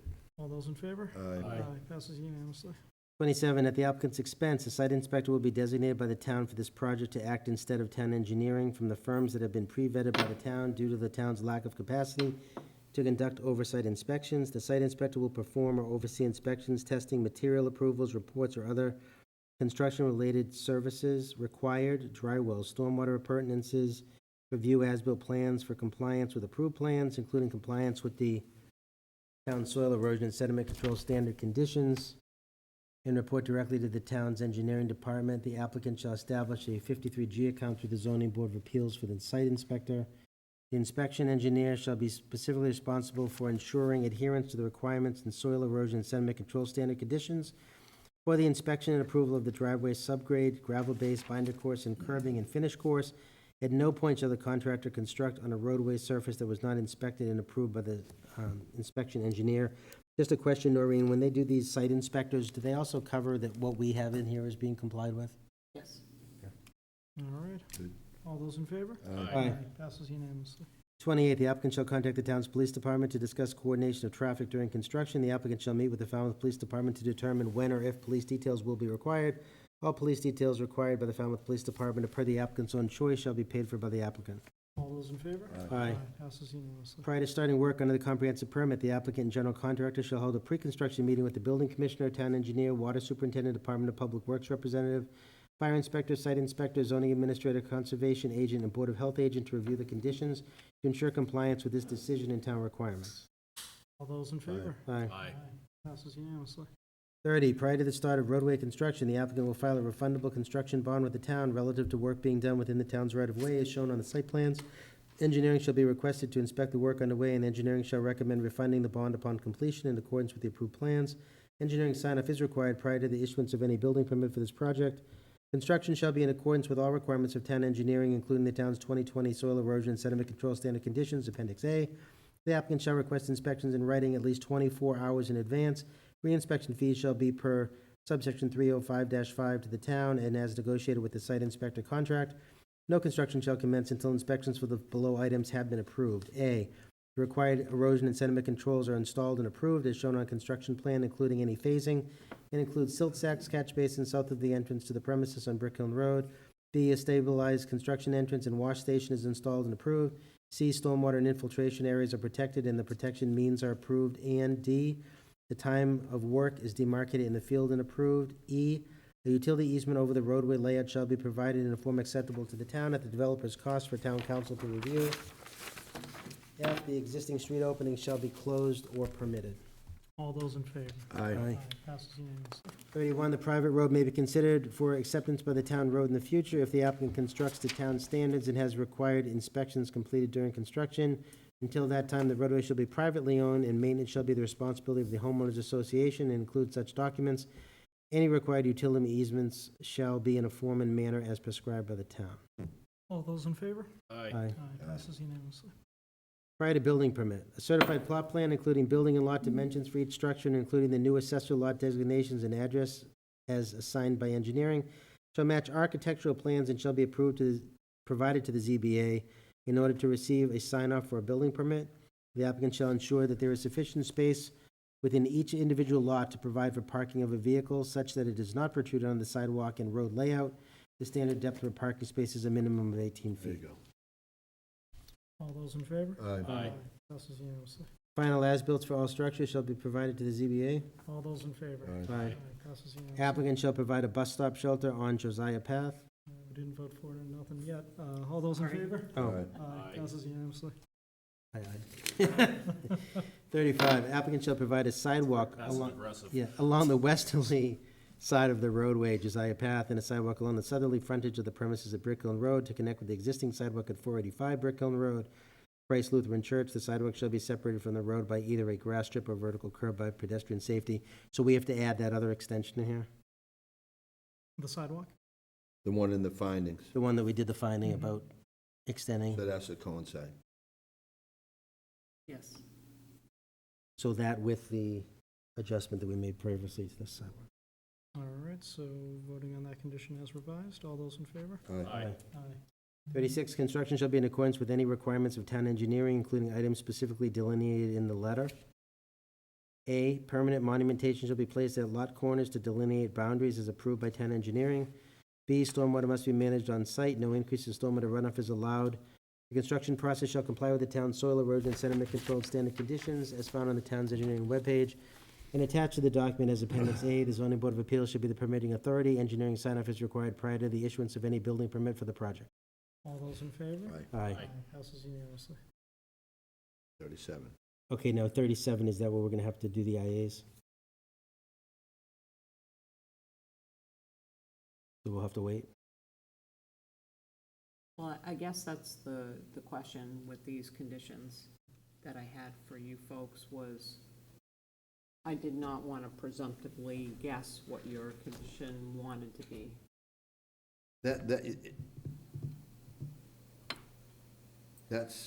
That's not correct. There's no Title V septic systems out here anymore that have leach pits Leach pits. anymore. So leach pits would be for drainage and not septic. Okay, so Not that Title should V. be, that should be moved to engineering then. Yeah, any title structures or Title V structures is more appropriate, but anything for leach pits is drainage and not Title V. So in this one, since we're going with the IA systems, what would it say? The applicant shall comply with the Board of Health requirements for IA systems? Well, I guess, I mean, Or we'll just wait for the wording? that is your decision, how you know, what your choice is for that. So do we feel that they should have IA systems? I would I'd be prefer fine IA with IA system, systems. given the amount of, all the testimony about water set protection in the district, the fact that they're getting huge density, I don't think it's unreasonable to ask for that. Yeah, I don't either. You good with IA? Of course. All right, so then we'll have to vote on this later and have them revise it for the IA systems. All right. Passing on 37 at the moment, 38, 38. prior to the installation of any stormwater leaching facilities, the site inspector shall observe the bottom of the excavation, and the applicant's engineer shall verify that the elevation is a minimum of 2 feet above estimated seasonal high groundwater. All those in favor? Aye. Aye. Passes unanimously. 39, final addressing and unit designation shall be as provided by town engineering and the assessor. All those in favor? Aye. Prior to the issuance of a building permit for a building or unit, the applicant is required to submit to Mass Housing a request for final approval of the project in accordance with the comprehensive permit rules and the guidelines, including Part 3 concerning affirmative fair housing, marketing, and resident selection. Copy of the final approval letter shall be submitted to the Zoning Board of Appeals. All those in favor? Aye. Passes unanimously. Okay, so before we go to the, any, that's regulatory. Okay, so, any deviation, no matter how minor, from plans submitted and approved shall be submitted to the board for approval prior to implementation of said change. The zoning administrator may make a determination as to whether the changes are minor in nature and can be approved administratively, or whether they will require a hearing for an amendment. Changes made prior to an approval may be subject to a full hearing, and at risk, the ZBA may deny the request, subjecting any unapproved construction be ordered undone. All those in favor? Aye. Passes unanimously. The applicant is required to provide, 1, a regulatory agreement and declaration of restrictive covenants of ownership project, and 2, an affordable housing deed rider specifying that affordable units shall remain affordability in perpetuity, and 3, a declaration of trust for the homeowners association.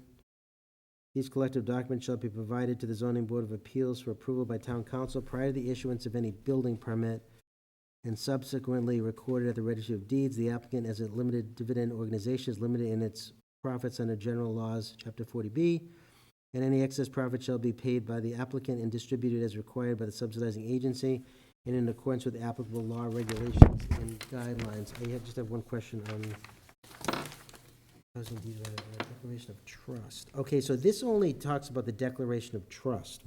Don't they also have to do the rest of the homeowner documents that go in front of town council? This isn't a condo association, correct? This is being held as, it's basically trust for the homeowners association to maintain the roadway, correct? Not full condo. So there's no, like, rules or, Not as far as I know. I don't know what they're. Unless you want to add that. Not beyond the private road aspect of it, what else is there? I mean, they're common ownership, right? well, the only question they always bring it up is there's been other projects that have now come back in the market for resales. And in some cases, changes may or may not have been made. And there is nothing in the documents that refer to a 40B development. So, does that get, Could we condition, or should we condition that if Would that there's be additional included in the if there are document? additional homeowners' rules that they have to come back for approval to the ZBA, just so that they're not. and that they confusing. reference that this is a 40B special permit that has specific rules and regulations. All right, so that was, wrong page, 42 as revised? All right, so you want, I'm sorry, what was the language you wanted again? Additional homeowner rules? If there are, that they would, so specific. Any homeowners association rules or regulations or documents must come back before the ZBA or town council for. It may be referenced that this is a And then we'll Chapter reference that this is a 40B 40B special permit development. application, which has specific regulations. Good with that, Noreen? Yep. Okay, 42 as revised, all those in favor? Passes unanimously. 43, the final lottery agent, lottery plan, and marketing plan shall be submitted to the Zoning Board of Appeals prior to issuance of a certificate of occupancy. All those in favor? Aye. Passes unanimously. Prior to occupancy permit, the final certificate of occupancy shall not be issued until all required site work, including landscaping, drainage, or other improvements are completed. Developer may request that the ZBA consider a bond for the value of incomplete work to ensure that the work is completed in accordance with plans. All those in favor? Aye. Passes unanimously. Any damage to Brick Hill Road during construction process shall be repaired at the expense of the applicant. All those in favor? I have a question, on the, any damage to Brick Hill Road, would they have the repaired, isn't it to town guidelines or something with the engineering department? Because some of these projects that are going in, I've noticed that they're patching the road, but they're not doing an actual repair. So maybe just reference Repair to town satisfaction. town standards or whatever, yeah. All right, 45 as revised, all those in favor? Aye. Passes 46, the unanimously. building numbers shall be posted by the applicant in accordance with subsection 99(1), affixing of legible numbers required as formally assigned by the town engineering with the building permit application and approved by the fire department, by the fire prevention inspector. Prior to issuance of occupancy permit, the applicant shall also post appropriate street signage as approved by the Department of Public Works. All those in favor? Aye. Aye. Passes unanimously. A certified as-built plan shall be provided to the building department, copy to ZBA for review for conformance to the approved plans prior to the issuance of the certificate of occupancy. The as-built plan shall be an overlay on the site layout plan with the addition of proposed stormwater management system structures and pipes added to serve as the approved base plan, plus water lines and septic components. Any deviations from the approved plan should be clearly shown in red line over the base plan, which should be faded back for clarity. The as-built shall be certified by both a licensed surveyor and a registered engineer that work was performed in conformance with the approved plans and all permits. Noreen, when they just submit a copy to you for review, do you have to sign off? No, we do not take part in COs. So have you ever had an issue where they've sent a copy to you and it didn't comply with what we required? Not to date. Okay. That being said, if there was a change, so for example, if a footprint moved or something like that, I mean, they should get that cleaned up because. Yeah, because it just says you get a copy of it and it doesn't say you really have any. After the fact. Maybe on the next one we can clean it up. I Okay. mean, we could basically sort of have the site inspector be responsible for that. See, I think that would be the best thing because they know what the plan is and if they see it wrong, they can stop it when it starts and then you don't get. Yeah. Okay. All right. 47, all those in favor? Aye. Aye. Aye. Passes 48, unanimously. prior to the issuance of any certificate of occupancy, the applicant shall enter into a monitoring agreement to be approved by town council. All costs associated with the monitoring agreement shall be borne by the applicant until the sale of the last affordable unit and thereafter by the sellers of the affordable units. A copy of all financial information by the monitoring agent shall be provided to the zoning board of appeals after the initial round of sales. All those in favor? Aye. Passes unanimously. 8-foot tall pole lighting shall be installed along the street approximately every 50 feet. For the individual dwellings, lighting shall be as required by building code, shall be dark sky compliant, and shall not shed light off the subject lot. Spotlights are prohibited. So a question on that. So on the pole lighting, you'd also, that would have to be dark sky compliant, what, on the adjacent adjacent subdivisions? I mean, there really is, you know, they're kind of isolated there. There is no, other than the abutting property with an 8-foot fence, that's on the back side of the lots over I there. mean, you really just Isn't it where want the the church is? lighting to be focused for the street as opposed to spilling out. And that's all parking lot on that. No, and I side of understand the that. church. I only bring it up because we had something a couple weeks ago where there was a pole lighting that went onto property next door, and that pole lighting was considered the pole on the street. And the way this reads, the house lighting has to be dark sky compliant, but pole lighting doesn't. So we can just emphasize that it all has to be. Yeah. But these specific pole lights that they're going to be installing are gonna be along the street for street lighting.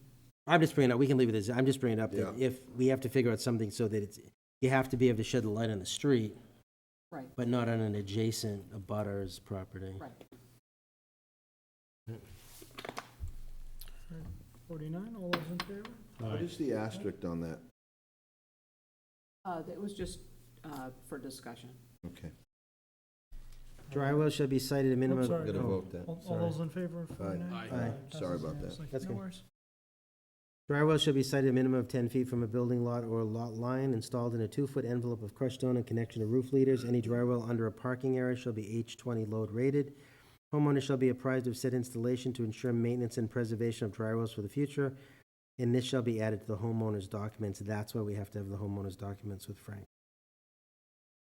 Because this is in the homeowner's document, so that means they are doing a homeowner's document section. That won't be part of the trust. Wasn't a homeowner's document, the plot plan noting where these things are. Yeah, I mean, no, this, I have a funny feeling they're gonna record regulations of the subdivision to say that they are required to do maintenance of the, because what they're gonna say is if they don't work, that it's up to the homeowner, then you gotta chase them down. We're, requiring that all the homeowners' Yeah. documents come back for approval with town council. Yeah. All right.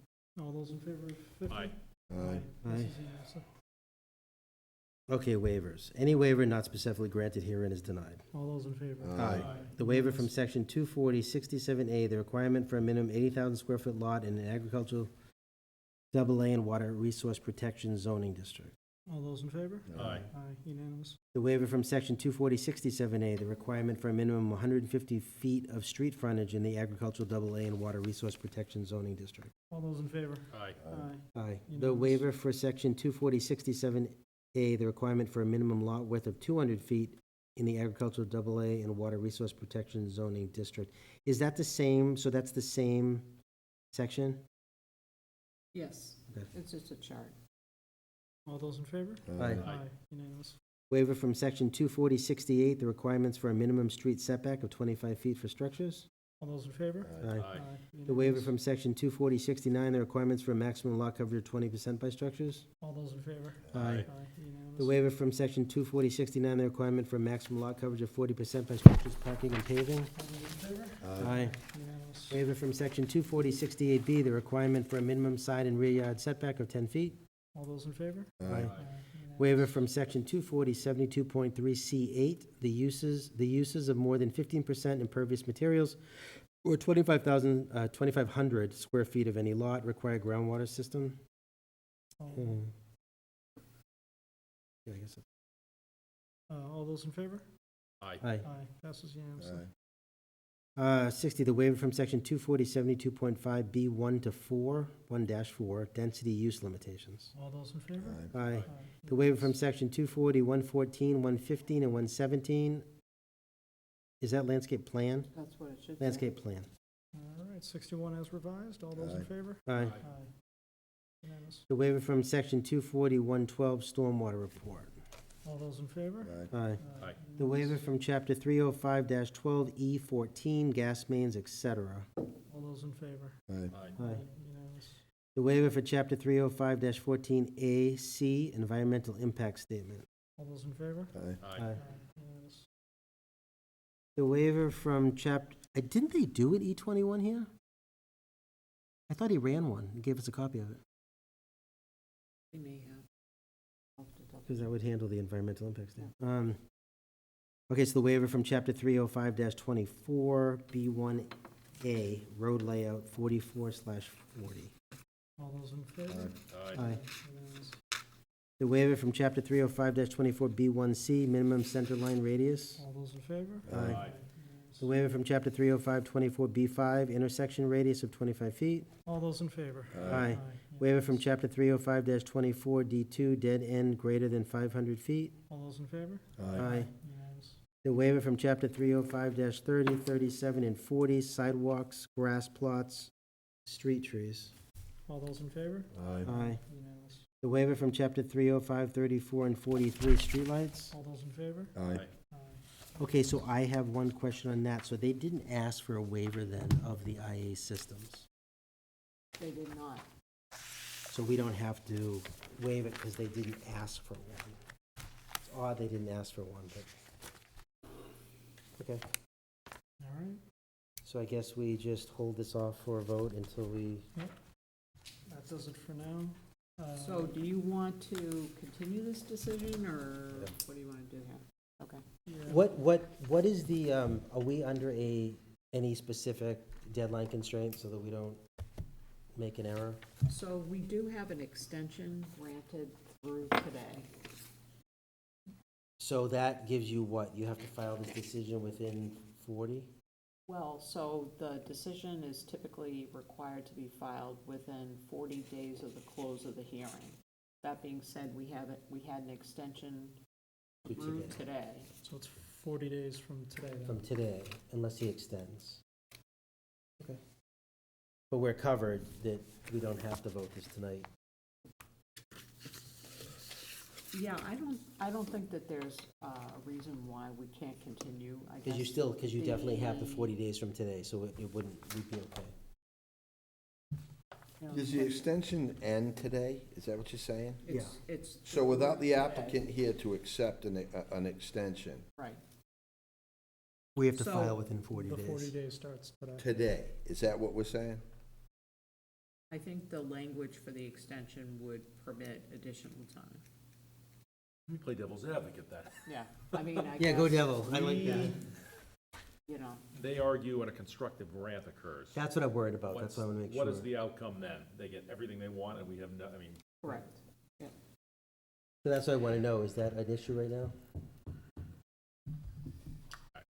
If that's the case, then you're better off voting it the way it was than open it up for, Well, the problem is we can't vote it the way it was because we got missing information. And we could vote the AI systems, but we can't refer to their septic plan. I think what you can do is you can reference. And actually, to be honest, if they didn't add, I mean, we have nothing in the file that they requested a waiver for an AI. Correct. So if they didn't request for a waiver to AI, that's automatic. Yeah. They never requested it, we closed the hearing. So that shouldn't even be a question, we can just put them in. are we sure? Well, they have to ask for a waiver. They But have I'm to give us saying, a are we waiver. sure that there's no request for a waiver? No, so all the waivers that are listed here are Yeah. based on the waivers they submitted. And if they don't specifically request a waiver, you don't grant one. That's our catch-all. So the extension till today didn't mean we had to vote today. It just means today, from this time, from today, there's 40 days where you must file the decision, or if you didn't file a decision in 40 days, they would get a constructive. So again, the state law essentially directs you that from the close of the hearing, you're to file the decision within 40 days. But it doesn't say we have to make the decision tonight. That's just closing We of have the an hearing. extension through today. I think we need to So- get this done tonight. And I, believe me, would really rather go home, but I Yeah. think we need to push through and just get this done. I think if, you know, if you have specific language I that don't wanna you construct- want. I think if we don't, you're opening yourself up for And- something you cannot control. I think what you'll say is, these are the plans that were submitted, these were the plans that you reviewed, and that you are requiring revisions based on your conditions as follows. Like, if you decide you want IAs for those septic systems, that you're going to require that they submit further information for that. Well, I think that's the easiest one to put in, because they didn't ask for a waiver. We can just put a condition in that we are requiring IA systems based on the comments of the town, because they didn't ask for a waiver. My question is the other ones, where you're referring to a plan that is the plan they're going by, and the plan that they submitted isn't what we're. Okay, so in that case, what you can reference is, that was the plan that was submitted, and that you are, by your condition, requiring a revision be So maybe submitted. that- Updated plan to reflect ridge height, setbacks. IA any other systems. Any other Yeah. dimensional issues that we want. And vote it as conditions, right? Yep. So we'll have to add in a condition of vote tonight that we are requiring AI systems. And we should. That allows us to vote this tonight and meet the obligations of Have a finding. the you almost have to do it that way. Where's the Right, so we'll just create a list, so you want the IA systems, you want the details on house number, unit number 21. We need a finding regarding the IA systems, that the applicant failed to provide that as a waiver. Can we just cut out unit 21 because nothing was submitted, and then they can always apply for a modification and put it back? Yeah, but it's on all the plans. It is on the plans. All right, so then let's just condition unit 41 that it be a minimum. They have to submit the 41. plans, and then they have to submit updated plans, and it is limited to a 3-bedroom. I don't think you have to put baths.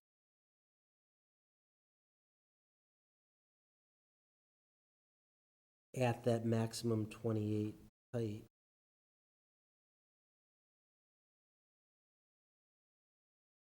And you're gonna need building plans that match.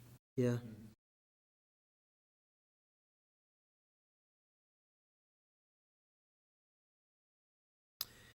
And on that one, So then, I guess the question is, if you're limiting that house to 3 bedrooms, do you want to change the count for the count to reflect? So instead of 66, it would be 69 bedrooms. so the 69. 69, which includes unit 21 as a max 3-bedroom, plans to be submitted.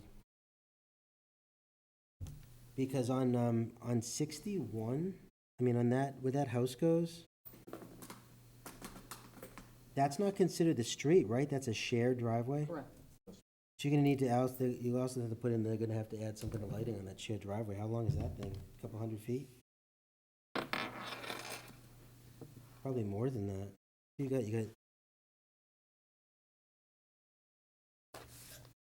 yeah, it's about I don't know, 200 do feet. you condition shared driveways for lighting? Well, I normally wouldn't, but it's 200 feet, and you got a house in the middle of it and one at the end. You can't see anything. Because then you're essentially requiring somebody to put a light in on their private driveway, which, Can't the developer put it in as part of their, on the open space? well, I guess that's the other part too, is that, you know, presumably at night, you want to minimize your exterior lighting, right? So you need lighting along the street for pedestrians, but on a private driveway, that would be the private homeowner who may elect to not have it illuminated all night long, right? I don't know how you condition that. I think you should stay away from it, but, Okay. you know, And if they feel like they need light, then they'll come up with it on their own, or hit the garage, one or the other. He's about 200 some feet. It's a few hundred feet there. I mean, the open space is just open space, right? It's not like recreation area? well, I guess If it's a that would recreation area, then you, be You'd have to the have potential some lighting. intent. But here's the other part too, is that if you have, you know, kids' play space there, you know. no, I don't care if it's play space, I'm just, Presume if that you don't think people we need go the home at lighting, night. we don't need the lighting, I just, weird. So Noreen, reviewing all of which ones we skipped, which ones do we have to come up with? All right, hold on.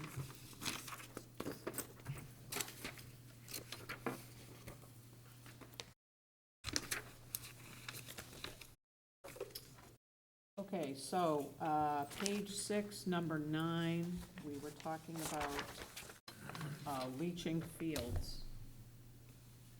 All right, so I'll make a In motion the to go to open 10:15. space. It's gonna hit 10 o'clock. So this is within the All findings, right, we're right? just gonna make a quick vote to extend. To Oh, 10:15. sure. Sorry. Second. Motion made by Bob, is there a second? Second. James, all those in favor? Aye. Aye. All right, so pardon me, so which one did you say, number? So I was looking on page 6 at number 9, which is a finding which includes reference to leaching fields, but I don't know that that's specifically a problem, because you're still gonna have your leaching fields there, you're just gonna have to, whatever, accommodate the IA. Yeah, so once we So that's- condition, they have to have IAs, they gotta put them in Right. anyways, so they'd have to Right. they'd have to update all their plans to show. That cleans that up right there, just. Yeah, okay, so you don't need then to I guess there's overcomplicate nothing that you if you need to need do IAs there. for that. Okay, that's so at okay. 9, we can, that's findings, fine. Yep. And then what's the next one? Next was 14 on page 7. Now, here's your issue, is that your health agent is looking at state requirements for septic. Yep. And so he's only gonna require that they meet Title V.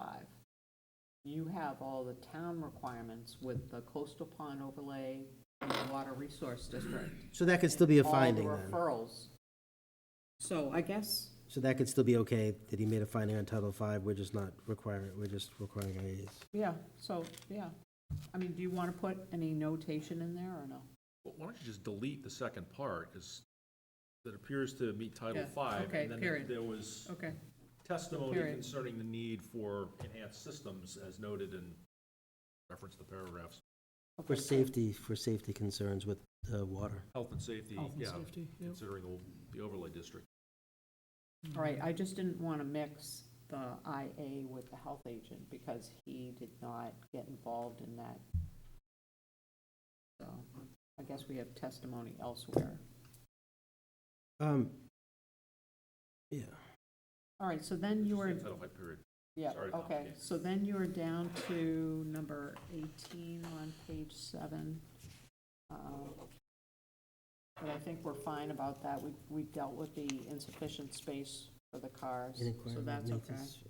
Okay, but 18, are you saying, has to? Well, there was a condition later on in there after we discussed that it had to be 18 feet. Yeah, so I think we're okay with that. That took care of Yeah, that right okay. there. All right, so that's good.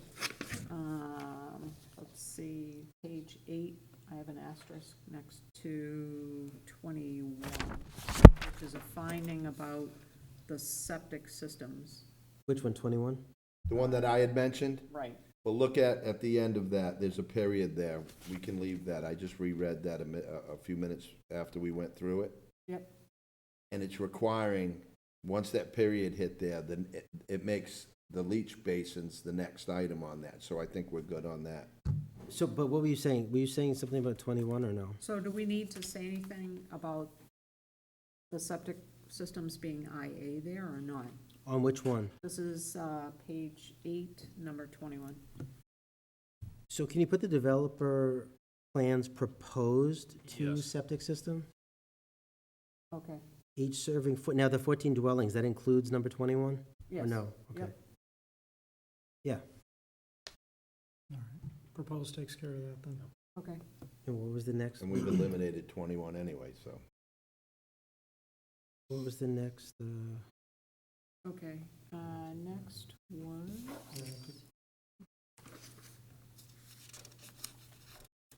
And we have little revisions we here and there on removed the 23, references 25. to 21. Finding 30, we're including a list of the waivers. Yep, I have that listed. So that takes care of the findings. Okay. Can we vote the findings, the undue findings as a whole right now? I think we can. Can I make that motion? I'll second. Voting in the findings as revised and discussed tonight, made by Scott, second by James. All those in favor? Aye. Passes unanimously. Okay, then we are looking at, okay, so we're at the plans. Yep, condition So one is prior reviewed. to voting the plans, you want to reference that you're requiring revisions as further stated. Yes. Yes, please. Revisions.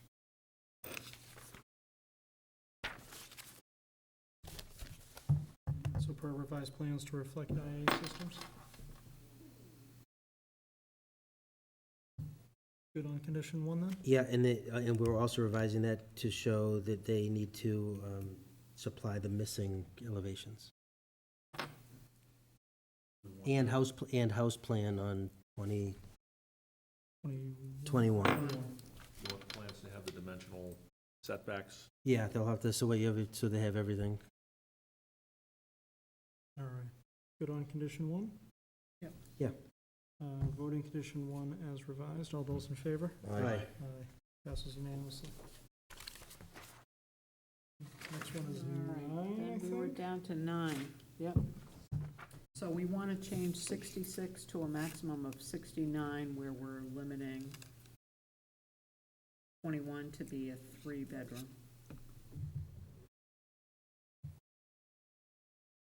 It'd be as simple as that. Yep. And under, where you're referencing 21? And now, for guest parking, we're just going to leave it say that there's essentially no separate, guest parking identified. There's no overflow or there's no But separate it's guest a parking. private road. Right. Yeah, No. okay. Do we want to condition that, or just have that as a finding? It would have to be a fine. It's a fine, Yeah. yeah. Not a I mean, condition. that's, Yeah. it's in. How can you condition, you know, Yeah, Oh, yeah, that's- I'll Finding. move that to. your neighbor finding. says, hey, your Yeah. guests can park Yeah. at my house because I'm Right. not gonna be home. There How will do be you no con- guest parking. is how Absolutely, that- ever. All right, so I'm gonna move that So do a vote to add that. findings. Vote of the findings. All right, Yes. so Okay. a vote to add, Add the statement that there's no guest parking to the findings previously approved. Yeah. no guest parking that was Okay. proposed. Second. Although. I'll second his motion. All right, made by Bob, second by Scott. All those in favor? Aye. Aye. All right, and as for condition 9, voting on that as revised. All those. Yeah. All those in favor? Aye. Aye. Passes unanimously. Next. Then we are falls- down to 17 on page 17. 12. Yep.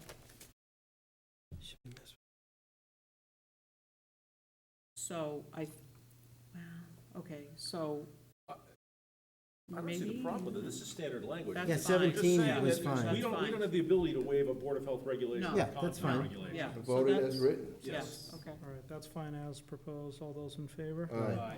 Passes unanimously. Next hold I have was 23, and that was regarding the 12-inch main. That's, So we are going to revise the language to. Require. We're stating that the board is requiring the applicant install the 12-inch main due to safety concerns. Yes. and to ensure that there is a sufficiency of water pressure required for. Because of an Domestic and assertion emergency use. from one of our town officials as well. So what I would say, so it would say what now? The town requires the water lines be installed by town to town standards. The board requires, as town requested, the installation of a 12-inch main. The applicant shall provide, because they have to provide the, Yeah, everything Designs. about rules should be kept. And they shall may provide have the to water plan of provide record, zoning something boards, or further water to the easement shall water be the water department for power that, Okay. to show where they're gonna link in, et cetera, so. So that would be an adjustment on that condition, right? Yep. All right. Okay, so as revised. Condition 23 as revised. All those in favor? Aye. Passes unanimously. We had a good run of improvement in conditions. Let's see, next one, the very next hold I have, I think, is 37.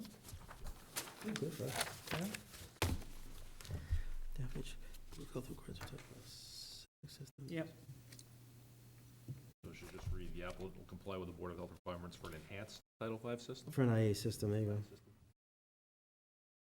so the Board of Health is actually not requiring the IA, so we're gonna say that they're gonna. No, but they'll have to comply with Board of Health requirements for an IA, Right, okay, as required by the zoning board. okay. And then the And leach then pit I'm language moving out is that, struck. line about the leach pits, that's gonna They go can add, to yeah. engineering. All right, so condition 37 as revised. All those in favor? Aye. Aye. Passes unanimously.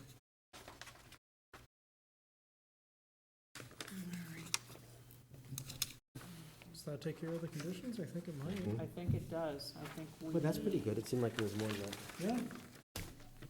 All right. Well, you streamlined three of them. You reread them. All right, so we did the findings as revised. We took care of all the conditions, and now it's time for the final vote. Yeah. So,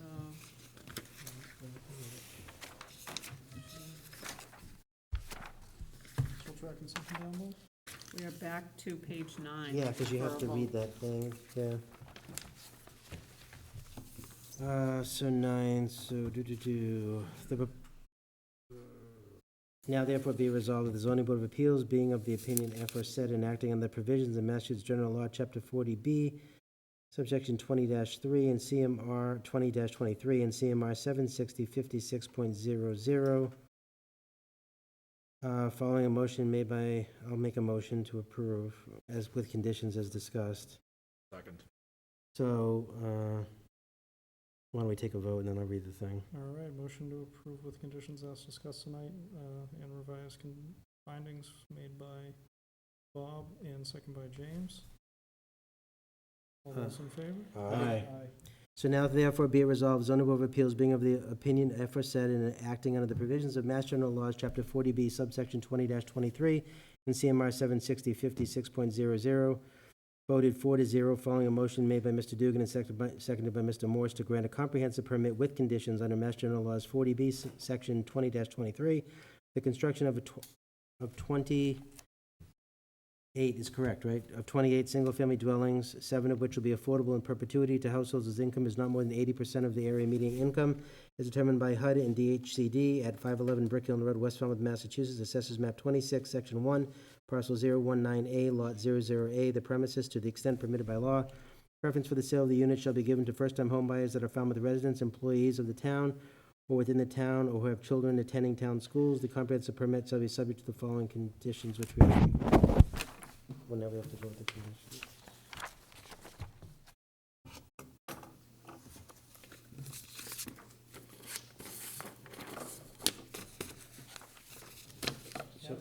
vote in the conditions as a whole?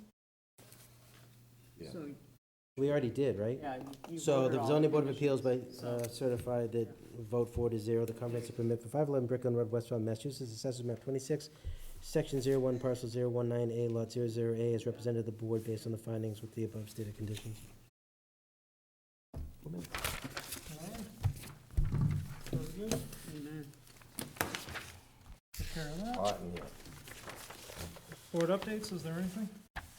When Scott Peterson comes back, you had mentioned something about our conduct book that we've been trying to get through. Can we push that through? Yeah, that'd be great as a whole board. That way we have a full board. Yep, have a full board, full discussion, vote on that. Might be something good to do during our, Downtime. yeah, during our downtime, our potential, we'll float dates for a, annual retreat, whatever you wanna call it.